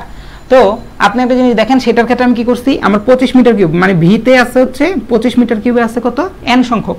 এখন 1 মোল গ্যাসের অণুর সংখ্যা কত, 1 মোল গ্যাসের অণুর সংখ্যা কিন্তু n এর মান হবে কত, n এর মান হবে 6.023 × 10⁻23t। এটা কিন্তু আমাদের মুখস্থ, 1 মোলে অ্যাভোগাড্রো সংখ্যক অণু বা পরমাণু থাকে। তার মানে 25 মিটার কিউব আয়তন কতটুকু আছে, 25 মিটার কিউব হচ্ছে 1 মোল। তো 1 মোলে এত সংখ্যক অণু আছে 25 মিটার কিউবে, তাহলে একক আয়তনে কতটুকু আছে, n/v পরিমাণ, ঠিক আছে। তার মানে আপনার n/n = কি, এই যে কত সংখ্যক অণু আছে, একক আয়তনে কত সংখ্যক অণু আছে, তার মানে n = আপনার কত 6.023 × 10⁻23 ডিভাইডেড বাই আপনার কত, v এর মান কত 25। তো আপনি এখান থেকে ক্যালকুলেট করলে আপনি যেটা পাবেন সেটা হচ্ছে আপনার একক আয়তনে অণুর সংখ্যা। ভাইয়ার এই প্রশ্নে ভুল আছে, কোনো গ্যাসের একক আয়তনে অণুর সংখ্যা কত, ঠিক আছে? প্রশ্নটা হবে অনেকটা এরকম। তো আশা করি এটা বুঝতে পারছেন আপনারা। আপনারা কি বুঝছেন নাকি না বুঝছেন আমাকে বলেন তো দেখি। আমার সাথে কয়জন আছেন? মানুষ তো কমে যাইতেছে। এটা বুঝি নেই, আবার বুঝান প্লিজ। কোন জায়গায় ভাইয়া বলেন তো? মাথা হ্যাং হয়ে গেছেন? আচ্ছা, আজকে বেশিক্ষণ পড়াবো না, আর খালি এই পি এর মানগুলো বেশ করে দেবো। আচ্ছা, এই অঙ্কটা আমি আরেকবার বলি আপনাদেরকে। হ্যাঁ, প্রশ্নটা হচ্ছে কেমন? প্রশ্নটা হচ্ছে যে 25 মিটার কিউব আয়তন বিশিষ্ট 1 মোল কোনো গ্যাসের একক আয়তনে অণুর সংখ্যা কত? তার মানে আপনাকে দেওয়া আছে কি, যে একটা পাত্র আছে, পাত্রর আয়তন কত? 25 মিটার কিউব। 25 মিটার কিউব পাত্র, সেখানে 1 মোল গ্যাস আছে। তো বলছে এটার একক আয়তনে অণুর সংখ্যা কত? তো আমরা কি জানি, ভি আয়তনে অণুর সংখ্যা হচ্ছে n পরিমাণ। তাইলে যদি হয় একক আয়তনে অণুর সংখ্যা কত? n বাই ভি পরিমাণ। এটাকে ধরেন n ধরলাম, ছোট n ধরলাম, যে একক আয়তন অণুর সংখ্যা কত। তো একক আয়তন অণুর সংখ্যা কত? n এর মান কত আগে জানতে হবে। তো ভি আয়তন কত? 25 মিটার কিউবে 1 মোল গ্যাস আছে, আর 1 মোল গ্যাসে কত সংখ্যক অণু থাকে? 6.023 × 10⁻23। তার মানে হচ্ছে আপনার এই n এর মান বা 1 মোল গ্যাসে অণুর সংখ্যা হচ্ছে 6.023 × 10⁻23টা ডিভাইডেড বাই ভি। ভি কি? পাত্রের টোটাল আয়তন কত? 25 মিটার কিউব। তো এখান থেকে আপনি কি একক আয়তন অণুর সংখ্যা পাবেন, ঠিক আছে? তো এটা হচ্ছে একটা ঘটনা গেল। আশা করি এটা বুঝে গেছেন, এটা ক্লিয়ার থাকার কথা। এখন ভিডিও বানায় বুঝাই দিন। ওকে ভাইয়া, ভিডিও বানায় বুঝাই দিব, সমস্যা নাই। আমি মেবি অনেকটু পিছিয়ে আছি আপনাদের কমেন্ট থেকে। তো এখন মনে করেন আমরা কি কি সূত্র পাইলাম। ভাইয়া সূত্রগুলো একটু সুন্দর করে একটা সাইডে লিখি। সূত্রগুলো কি?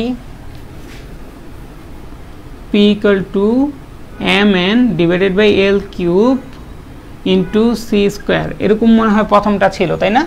তারপরের সূত্রটা আসছে হচ্ছে m × n মানে কি? m divided by l cube মানে হচ্ছে v সি স্কোয়ার। এটা পাইছি তারপরের সূত্র, তাই না? তারপরের সূত্রে আমরা আবার কি করছি? আমরা আবার হচ্ছে এই তারপরের সূত্রে এটাকে কি করছি? m কে হচ্ছে ভাঙছি, m কে ভাঙে আবার কি বানাইছি? n × m divided by v C bar square, ঠিক আছে? তো এইখানে ভাঙে আমরা কি পাইছি? ভাইয়া একটু আগে দেখাইলাম যে একক আয়তনে অণুর সংখ্যা যদি n হয় তাহলে n বাই ভি হয়, n = n বাই ভি। এটা কি একক আয়তনের অণুর সংখ্যা। তার মানে একক আয়তনের অণুর সংখ্যা যদি আপনাকে দেওয়া থাকে, আপনার সূত্রটা কি দাঁড়াবে? আচ্ছা দাঁড়ান, এটা মনে হয় 1/3 আসবে সামনে, 1/3। আচ্ছা, একক আয়তনে যদি অণুর সংখ্যা বের করতে হয় তখন আপনার কি হবে? তখন হবে হচ্ছে 1/3 n বাই ভি মানে কত? n × m × সি স্কোয়ার, এটা দাঁড়াবে, ঠিক আছে? তো যখনই যেটা দেওয়া থাকুক না কেন আপনারা আশা করি অঙ্কটা করতে পারবেন। এটার সামনে একটা 1/3 থাকবে, এটার সামনে একটা 1/3 থাকবে, ঠিক আছে? তো সবগুলো হচ্ছে এরকম। সূত্রটা কিন্তু এভাবে আসছে, প্রত্যেকটা কন্টিনিউটি এভাবে হয়েছে। তো এখন মনে করেন আপনার আরেকভাবে আসতে পারে কি? আপনাকে ঘনত্বের সাথে সম্পর্ক দিতে পারে। তো আমরা কি জানি? ρ = m বাই ভি। আমরা এটা জানি না, ρ = কি? m by V. তার মানে m = কি? ρ × v, ঠিক আছে? আচ্ছা, m বাই ভি যেহেতু জানি, এখন দেখেন এটার সাথে আমি রো এর সম্পর্ক করি। এই সূত্র তো আছেই, সমস্যা নেই। এখন এই সূত্র থেকে আমি রো এর সাথে সম্পর্ক করি 1/3 ইন্টু, দেখেন তো m বাই ভি আছে না আপনার এখানে? m বাই ভি মানে কত? রো। তার মানে n × ρ × সি স্কোয়ার। তার মানে আপনার রো এর সাথে একটা সম্পর্ক বের হয়ে গেল অটোমেটিক্যালি। তার মানে আপনার কি দাঁড়ালো জিনিসটা? 1/3 ρ × সি স্কোয়ার দাঁড়াইলো, ঠিক আছে? আচ্ছা, তো এটা কিন্তু আপনার, আমি এটা কিসের জন্য করছি? যে একটা অণুর যদি আপনার ভর দেওয়া থাকে এবং সেটার জন্য যদি ঘনত্ব জানেন সেটা বলছি। এখন মনে করেন টোটাল গ্যাসের, আপনাকে যদি টোটাল গ্যাসের ভর দেওয়া থাকে তা বা টোটাল গ্যাসের ঘনত্ব দেওয়া থাকে, তাহলে কিভাবে করবেন? সেম জিনিস দেখেন, n × m মানে কি? n × m মানে হচ্ছে টোটাল গ্যাসের যে ভর সেটা, ঠিক আছে? n × m মানে কি? টোটাল গ্যাসের ভর যেটা, সেটা divided by V C square. তাহলে আপনাকে যদি টোটাল গ্যাসের ঘনত্ব দেওয়া থাকে তাহলে আপনি কি বের করবেন? 1/3 ρ × সি স্কোয়ার। তাহলে আপনাকে যদি একটা গ্যাসের ঘনত্ব দেওয়া থাকে এবং তার যদি গড় বর্গবেগটা দেওয়া থাকে, তাহলে আপনি সেই ক্ষেত্রে তার উপর যে প্রেসার আছে সেটা বের করতে পারবেন। আশা করি বুঝতে পারছেন। আচ্ছা, এইটুকু পর্যন্ত যদি কেউ না বুঝে থাকেন আমাকে আরেকবার বলেন প্লিজ। আমি বলতেছি, আপনারা আরেকবার বলেন, ভাইয়া ইনশাল্লাহ ঠিক করে দেওয়ার চেষ্টা করতেছি। কেউ যদি না বুঝে থাকেন আমাকে জানান। আপনারা জাস্ট কোন সূত্রটা মনে রাখবেন আবার দেখাই আমি, খুবই সহজ, এখন থেকে মনে রাখেন তাইলেই হবে। দেখেন আমি বলি, আপনারা সূত্রটা জাস্ট মনে রাখবেন, P = 1/3 m by l cube n C square. এই একটা সূত্র মনে রাখবেন। এই একটা সূত্র থেকে আমি আবার সব বানিয়ে দিচ্ছি। 1/3 m ইন্টু n মানে কি, n হচ্ছে কত সংখ্যক অণু আছে আর m হচ্ছে কি একটা অণুর ভর, তার মানে হচ্ছে m ইন্টু n করলে কি টোটাল জিনিসটার ভর পাবো, তার মানে m আর l কিউব মানে কি আয়তন, এখান থেকে একটা সূত্র পাইলাম। তারপর আবার আমরা কি জানি rho equal to m by V, তার মানে কি ঘনত্বের সাথে সম্পর্কযুক্ত সূত্র এখান থেকে পেলাম, রো ইকুয়াল টু কি m বাই ভি এখান থেকে পাইলাম। আবার হচ্ছে এটাকে যদি আমি ভাঙি, এই যে এখান থেকে এটাকে যদি আমি ভাঙি তাইলে আমি কি পাই দেখেন, এই যে এটাকে যদি ভাঙি তাইলে আমি কি পাচ্ছি, এটাকে ভাঙলে পাচ্ছি n into m divided by V C square, এটা পাচ্ছি না। তো এখন দেখেন আমরা কি জানি একক আয়তনের অণুর সংখ্যা কি n বাই ভি, তাহলে একক আয়তনের অণুর সংখ্যা যদি n বাই ভি হয় তাহলে n বাই ভি এখানে আছে, তার মানে একক আয়তনের অণুর সংখ্যা যদি আপনাকে দেওয়া থাকে তাহলে আপনি এই সূত্র দিয়ে করবেন। দেখেন এই একটা সূত্র থেকে আমি এটাও বের করলাম, এটাও বের করলাম, এটাও বের করলাম, ঠিক আছে। তার মানে একটা সূত্র থেকে কয়টা পেলাম, 1 2 3 4টা সূত্র পেলাম। তো আরও কিছু সূত্র আছে সেগুলোও এখান থেকে বাইর করে দিচ্ছি আমি। তো এখন একটা জিনিস খেয়াল করেন, আদর্শ গ্যাসের ক্ষেত্রে তার যে গতিশক্তি সেটা কি, যে কোনো জিনিসের গতিশক্তি তো mv স্কয়ার, তাই না। তো গ্যাসের ক্ষেত্রে আমরা তার যে গতিশক্তি ধরছি সেই গতিশক্তিটার গড় কি এভাবে বের করছি না, তো মানে গতিশক্তিটা এভাবে বের করছি না, গতিশক্তির বর্গবেগটা এভাবে বের করছি, তো তার মানে সেটার ক্ষেত্রে আপনি ভিটাকে এভাবে কনভার্ট করে দেবেন। আদর্শ গ্যাসের ক্ষেত্রে তার যে গতিশক্তি সেটা হচ্ছে half into m into C square. আচ্ছা এটা তো একটা অণুর ক্ষেত্রে গতিশক্তি, টোটাল গ্যাসের ক্ষেত্রে গতিশক্তি কি হবে, half into m into C square whole bar, ঠিক আছে। তো এটা হচ্ছে কি আদর্শ গ্যাসের ক্ষেত্রে তার যে টোটাল গতিশক্তি সেটা। তো টোটাল গতিশক্তি যদি এইটা হয়, আপনারা তো এটা জানেন। তো এখন একটা জিনিস খেয়াল করেন, এই ভরটা তো ফিক্সড, তারপরে গতিশক্তির মানটাও তো একটা নির্দিষ্ট গ্যাসের ক্ষেত্রে ফিক্সড, তাই না। মানে এটা কি গড় গতিশক্তি তো ফিক্সড, গড় গতিশক্তি তো কখনো চেঞ্জ হয় না, অনুসময়ের বেগ চেঞ্জ হতে পারে কিন্তু গড় তো চেঞ্জ হবে না, গড় তো সেমই আছে। তো এখন একটা জিনিস খেয়াল করেন, আমরা কি জানি আদর্শ গ্যাসের ক্ষেত্রে আমরা কি জানি পিভি ইকুয়াল টু কে, এটা তো আমরা জানি, তাই না, বয়লের সূত্র অনুসারে এটা। তাহলে বয়লের সূত্র অনুসারে যদি আমরা এটা জানি তাহলে হচ্ছে যে দেখেন আবার দেখেন এই জিনিসটা ইকুয়াল টু কি কে, ঠিক আছে। তাহলে আমরা এখন এই দুটার সাথে সম্পর্ক করতে পারি, এই দুটার সাথে যেহেতু দুইটাই ধ্রুবক, তার মানে দুটার সাথে আমরা সম্পর্ক করতে পারি। পিভি ইকুয়াল টু কত, half into m into C bar C square whole bar, আমরা এটা লিখতে পারি, ঠিক আছে। আচ্ছা তো এখন এটা যদি লিখতে পারেন, এখন আরেকটা জিনিস খেয়াল করি এটার সাথে কি করা যায়। দেখেন পিভি ইকুয়াল টু, আপনি এটারে কি করবেন, দাঁড়ান ভাই একটু চিন্তা করি, এটার সাথে আমরা এই সমীকরণটার একটা আকার দিই। দেখেন এই যে এইটার একটা আকার দিব এটারে, ঠিক আছে। তাহলে এটার আকার দিলে প্রেসারের সাথে এইটার সম্পর্ক হয়ে যাবে ডিরেক্ট। তো এটার সাথে যদি সম্পর্ক করতে চাই তাহলে জিনিসটা কেমনে করব, আচ্ছা 1/3 তো আচ্ছা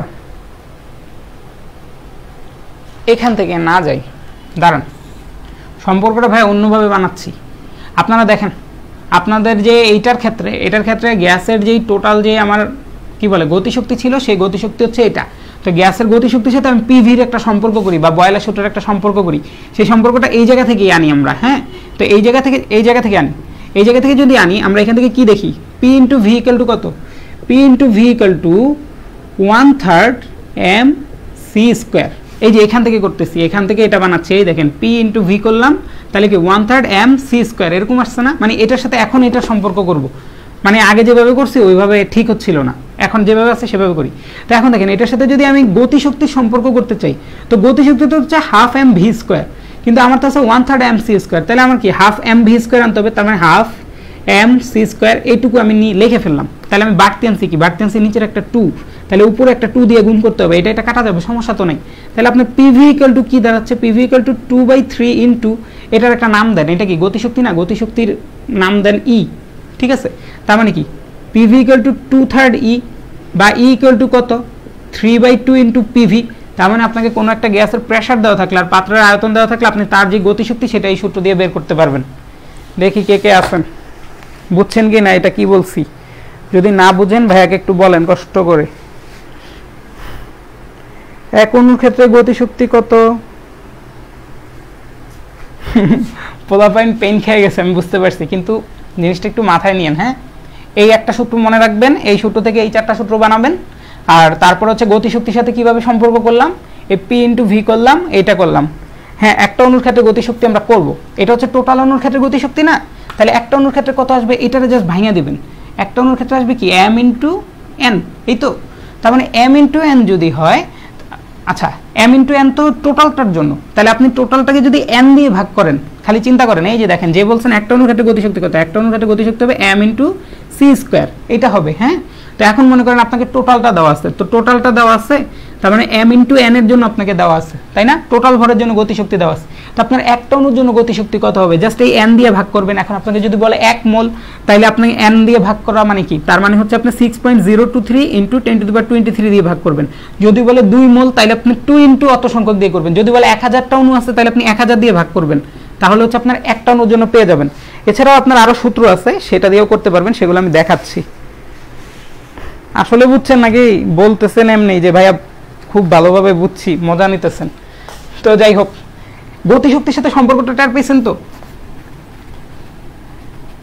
আমি এই ক্লাসটা গতকালকে নিতাম, গতকালকে নিলে আমি 2 দিন ভাবছিলাম যে ভেঙে ভেঙে নিব, সেই ক্ষেত্রে আপনাদের প্রেশার হইতো না, কিন্তু আমি কি করব বলেন, গতকালকে আমি নিতে পারিনি। তো এখন দেখেন, আরে সূত্র তো মুছে ফেললাম। সূত্রটা আমার কি ছিল, E = 3/2 PV। আর আপনাদের কিন্তু সব মনে রাখার দরকার নেই, আমি আরেকবার বলছি, আপনারা এই সূত্রটা মনে রাখবেন, PV = 1/3 ওই যে mc²। আপনারা যদি এই সূত্রটা খালি মনে রাখেন, বাকি সব সূত্র কিন্তু এটা থেকে আমি বের করে দেখাইছি, ঠিক আছে? এটা থেকে বাকি সব সূত্র বের করে ফেলবেন আপনারা সুন্দর করে, ঠিক আছে? বা হচ্ছে হ্যাঁ এটাই। আচ্ছা, আর E = কত পেলাম, 3/2 PV, ওটাও কিন্তু এখান থেকে বের করছি আলটিমেটলি ঘুরে ফেরা। আচ্ছা, এখন দেখেন 1 মোল গ্যাসের কথা যদি আমি বিবেচনা করি, আমরা কি জানি, PV = nRT জানি না, PV = nRT জানি। তো 1 মোল গ্যাসের ক্ষেত্রে আমার PV = কি হয়, RT হয় না? তো 1 মোল গ্যাসের ক্ষেত্রে PV = কত হয়, RT হয়।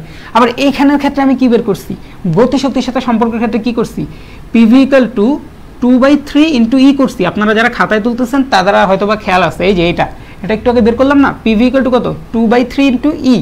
আবার এখান থেকে দেখতেছি PV = RT, তাই না? এটা কোন ক্ষেত্রে, 1 মোল গ্যাসের ক্ষেত্রে। এই যে এই ঘটনা যে এখন বলতেছি, এটা কোন ক্ষেত্রে, 1 মোল গ্যাসের ক্ষেত্রে। তার মানে PV, তার মানে কি আপনার 2/3 ইন্টু E ইকুয়াল টু কি RT, যেহেতু PV তার মানে এটা ইকুয়াল টু এটা, ঠিক আছে?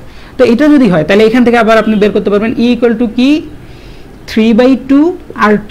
তার মানে আপনি গতিশক্তি কয়েকভাবে বের করতে পারেন। গতিশক্তি এই ডেটা দাও থাকলে গতিশক্তি বের করতে পারেন। আবার আপনাকে যদি বলা হয় যে একটা নির্দিষ্ট তাপমাত্রায় গতিশক্তি কত, সেটাও আপনি ডাইরেক্ট এই সূত্র ফলো করতে পারেন। কারণ আর এর মান কি, আর হচ্ছে সার্বজনীন গ্যাসীয় দ্রবক 8.314, এবং নর্মালি এটা দিয়ে অঙ্ক আসে। আপনাদেরকে বলবে 23 ডিগ্রি সেলসিয়াস তাপমাত্রায় 1000 মোল এবং হাজার হাজার অণু, কোটি কোটি অণু আছে, সেখানে গতিশক্তি কত। ওই 1000 মোল 1000 কোটি গতিশক্তি দেখা কোনো লাভ নেই। আপনি খালি টেম্পারেচার দেখবেন, টেম্পারেচার দেখলে টেম্পারেচারটা কেলভিনে নিয়ে আর হচ্ছে 8.314 দিয়ে দিবেন, এই সূত্রে ফেলে দিবেন, তাহলে ওই জায়গায় গতিশক্তি চলে আসবে। আর যত ডেটা দেওয়া থাকবে সব হচ্ছে ফাউল ডেটা, ঠিক আছে? এটা হচ্ছে আপনার সূত্র। তার মানে ই এর জন্য আমি 2টা সূত্র পাইলাম। 1 মোল গ্যাসের জন্য ই এর ক্ষেত্রে একটা সূত্র পাইছি কি, = 3/2 PV। আবার ই এর ক্ষেত্রে আরেকটা সূত্র পাইছি কি, 3/2 RT। কিভাবে পাইছি আশা করি বুঝে গেছেন। এটা কিভাবে আসবে, যে নির্দিষ্ট একটা টেম্পারেচারে আপনার কোনো একটা গ্যাসের গতিশক্তি কত বের করতে দিবে, ডাইরেক্ট হচ্ছে এই সূত্র বসায় দেবেন। আর এর মান জানেন, 3/2 তো জানেনই, শেষ। তো ই এর মান পাইলাম। আচ্ছা, এখন দেখি আর কি বাকি আছে। আচ্ছা, তো এখন একটা জিনিস খেয়াল করেন, এই যে এই সূত্র যে লিখছি, এই সূত্র দিয়ে যতই সূত্র আসছে সবগুলোর ভিতর কি এই c² আসছে না, বা গড় বর্গ বেগটা আসছে না?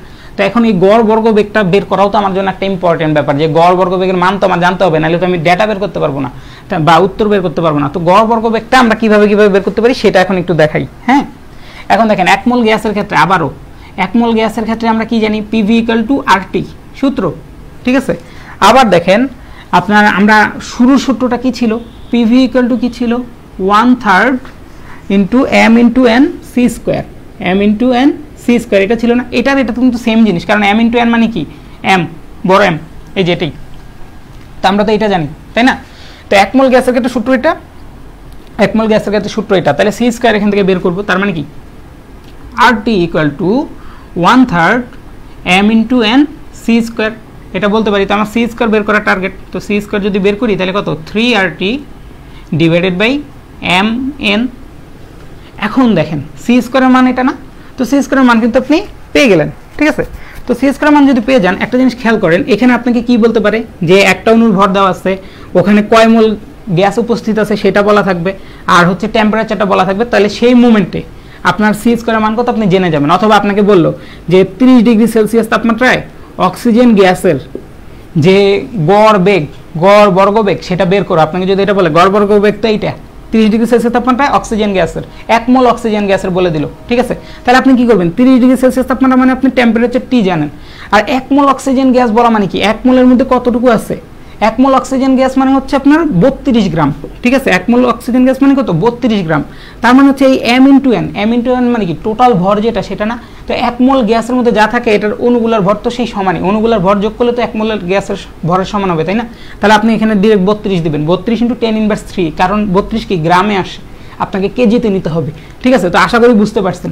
তার মানে আপনাকে যদি এই দুইটা ডাটা দেওয়া থাকে তাহলে আপনি সি স্কয়ারের ভ্যালু বের করতে পারেন, আর হচ্ছে আর কিছু যদি ডাটা দেওয়া থাকে তাহলে তো অনেক কিছু বের করতে পারবেন। আশা করি বুঝতে পারছেন সি স্কয়ারের ভ্যালুটা কিভাবে বের করবেন। তো এখন এটা হচ্ছে একটা ঘটনা। এখন আপনাকে আবার অনেক সময় বলতে পারে যে বর্গমূল গড় বর্গবেগ বের করো, তো আপনি তো এটা জানেন, তো বর্গমূল গড় বর্গবেগ মানে কি এইটা, তাই না, এটা তো রুট, তার মানে এটার উপর রুট করে দিবেন, তাইলে আপনার বর্গমূল গড় বর্গবেগ চলে আসবে। 3RT ডিভাইডেড বাই m এর জায়গায় ভাই m লিখলাম, m কি আণবিক ভর বা পারমাণবিক ভর যেটাই বলে, ঠিক আছে। তো ঠিক আছে বলবো না বইলাও অনেক ঠিক আছে বলি। এখান থেকে আরেকটা সম্পর্ক আছে, সম্পর্কটা আপনাদেরকে বলে দিই। বর্গমূল গড় বর্গবেগ বা CRMS সেটার সাথে টেম্পারেচারের সম্পর্ক কি দেখেন, এটা ইকুয়াল টু এই যে আপনারা দেখেন তো √3r into m into √t, এটা ধরলাম।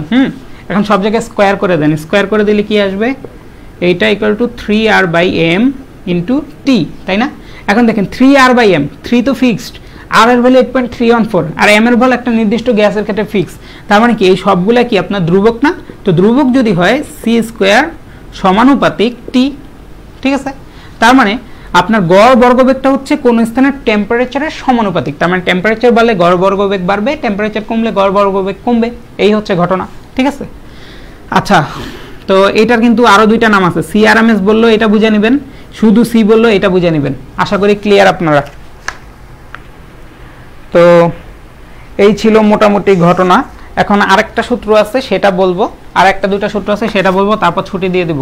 আপনারা যারা আমার সাথে আছেন বা এতক্ষণ ধরে ধৈর্য ধরে দেখতেছেন তাদেরকে অসংখ্য ধন্যবাদ। ভাইয়া অনেক প্যারা দিতেছি আজকে। তো এখন দেখেন আপনারা গতিশক্তি বের করতে শিখছেন, তো গড় গতিশক্তি বের করা শিখাই দিই। 1 মোলের ক্ষেত্রে মনে করেন n সংখ্যক অণু আছে, তাইলে আপনার মোট গতিশক্তি হচ্ছে E, তাইলে হচ্ছে আপনার গড় গতিশক্তি কত, গড় গতিশক্তি হচ্ছে E/A, ঠিক আছে। যে n সংখ্যক অণুর জন্য গতিশক্তিটা, একটা অণুর জন্য গতিশক্তি কত, E/A, ঠিক আছে। তো এখন দেখেন আপনার গড় গতিশক্তিকে আবার E বার দ্বারা প্রকাশ করা হয়, মানে হচ্ছে গড় প্রকাশ করতে বার ইউজ করতেছি আমি। তো একটু আগে আমি শিখাইলাম কি E ইকুয়াল টু কত, E ইকুয়াল টু শিখাইলাম যে 3/3RT ডিভাইডেড বাই আপনার m শিখাইলাম মনে হয়, এরকম একটা কিছু শিখাইছিলাম। E ইকুয়াল টু কি শিখছি আমরা, দেখি তো ভাইয়া একটু দেখি কোথায়, E ইকুয়াল টু 3/2RT শিখাইছি, হ্যাঁ আচ্ছা আরে ভাইয়া ভুল লিখছি। E ইকুয়াল টু কি শিখাইছি, 3/2RT, আমি গোলায় যাচ্ছে মাথা। E ইকুয়াল টু কত, 3/2RT, ঠিক আছে। আচ্ছা, আর এইখানে তো এটা n, তাই না। আচ্ছা, তো এখন দেখেন আমার তাহলে E বার বা গড় গতিশক্তি কত আসবে, E ইকুয়াল টু কত, 3/2RT, E এর জায়গায় এটা রিপ্লেস করলাম আর এইটার জায়গায় n, ঠিক আছে। তো এখন আপনাকে বলতে পারে 1 মোল গ্যাসের গতিশক্তি হচ্ছে দেওয়া থাকলো আপনাকে, বা 1 মোল গ্যাসের ক্ষেত্রে বললো, তো 1 মোল যখন বলবে তখন আপনার এই n এর ভ্যালুটা কি হয়ে যাবে, অ্যাভোগাড্রো সংখ্যা হয়ে যাবে, বা 6.023 × 10⁻23 হয়ে যাবে। তো আপনাকে বলতে পারে যে 30 ডিগ্রি সেলসিয়াস তাপমাত্রায় বা হচ্ছে যে কোনো একটা টেম্পারেচারে আপনাকে বলবে যে 2 মোল গ্যাসের গড় গতিশক্তি কত, 2 মোল গ্যাসের গড় গতিশক্তি কত, গড়। তো যখন আপনাকে গড় গতিশক্তি বলবে তখন হচ্ছে 30 ডিগ্রি সেলসিয়াসের জন্য আপনি টেম্পারেচার জানেন, এই আর এর মান ফিক্সড, আর হচ্ছে 2 মোল যেহেতু বলছে, 2 মোলে কত সংখ্যক আপনার অণু থাকে, 2 মোলে থাকে হচ্ছে 2 × 6.023 × 10⁻23টা। তো দেখেন বাকি সব কিন্তু আপনারা বের করতে পারবেন। সুতরাং গড় গতিশক্তি বের করতে বলে এই সূত্র দিয়ে করে ফেলবেন, ঠিক আছে।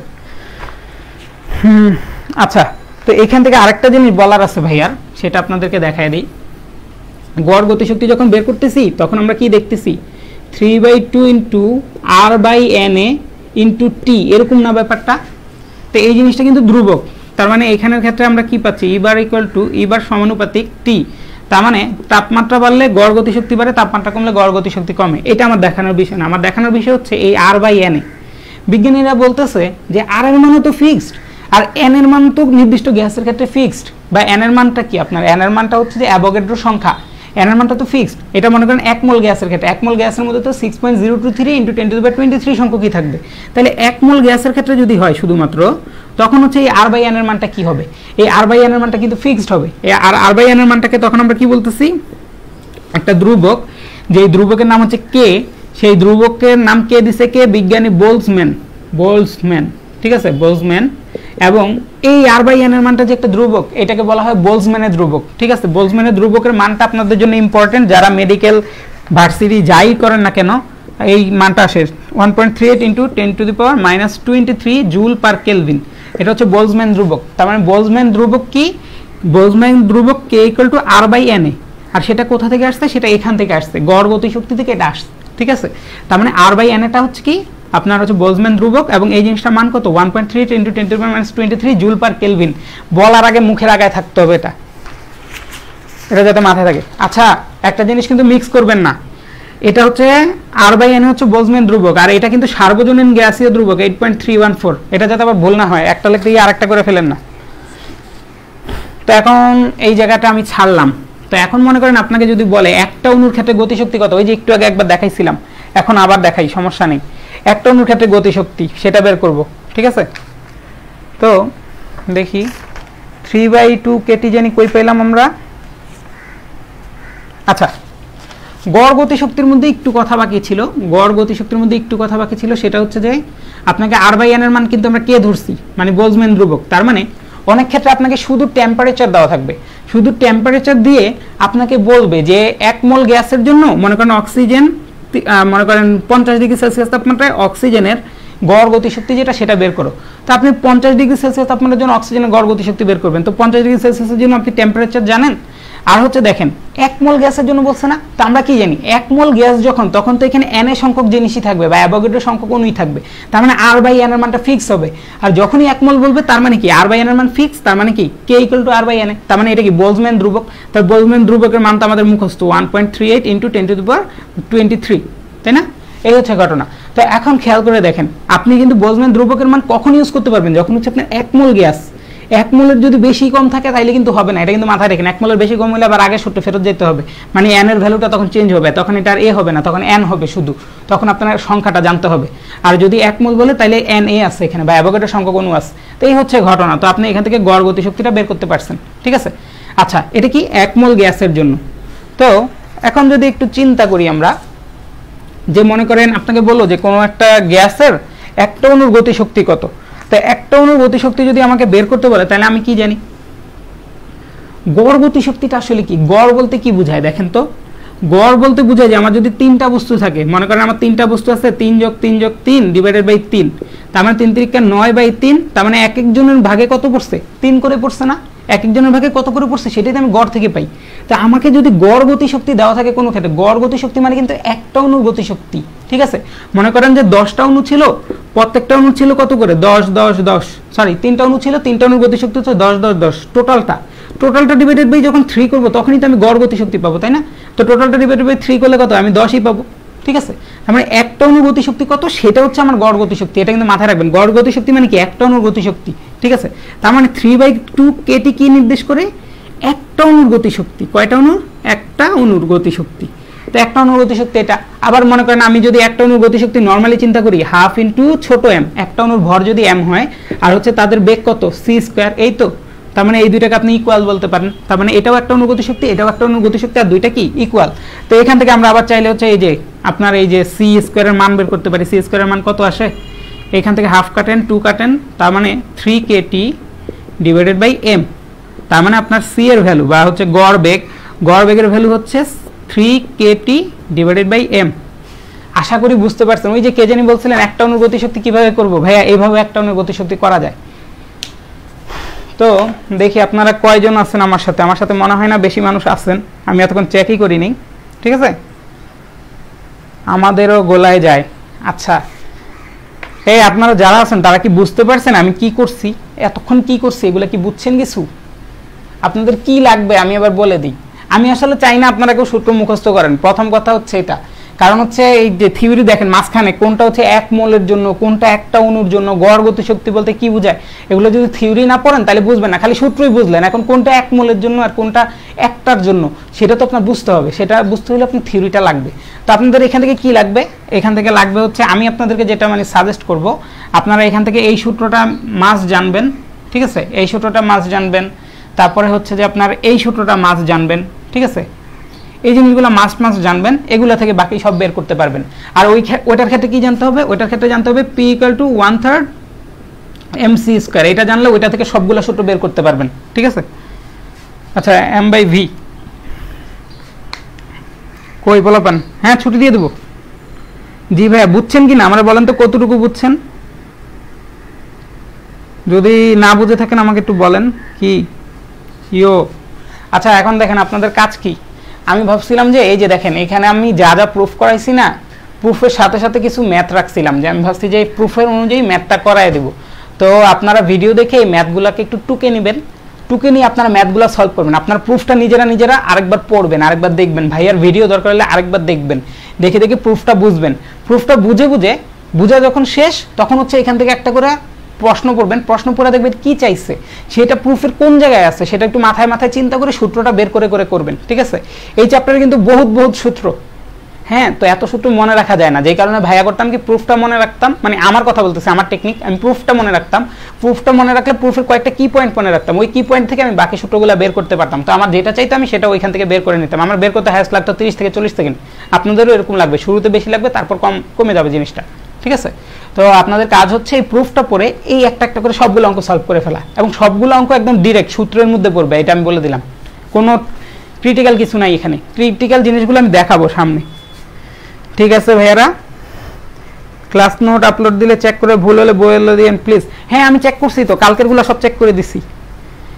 তো সবাই ভালো থাকেন, সুস্থ থাকেন, আল্লাহ হাফেজ, ইনশাল্লাহ আগামীকালকে সকালে দেখা হবে। এবং কেউ যদি কোনো জায়গা না বুঝে থাকেন, আমিও মানুষ, আমারও ছোটোখাটো ভুল হতে পারে, তো কেউ যদি কোনো জায়গায় দেখেন যে ভাইয়ার ভুল আছে, বা কেউ যদি মনে করেন যে ভাইয়ার সমস্যা হচ্ছে কোথাও, সেই জায়গাটা জাস্ট খাতার মধ্যে লিখে বা ওই জায়গাটা দাগায়া বা ছবি তুলে আপনারা গ্রুপে পোস্ট করবেন। গ্রুপে পোস্ট করলে যদি আপনার আরও কয়েকজন বন্ধুরও সমস্যা থাকে সেটাও ক্লিয়ার হয়ে যাবে, ভাইয়া চেষ্টা করবো ক্লিয়ার করে দেওয়ার জন্য। আর বাড়ির কাজ অবশ্যই করবেন, হ্যান্ড নোট মাস দেখাবেন, আমি কিন্তু হ্যান্ড নোট দেখি, ঠিক আছে। তো সবাই ভালো থাকেন, সুস্থ থাকেন, আসসালামু আলাইকুম, আল্লাহ হাফেজ।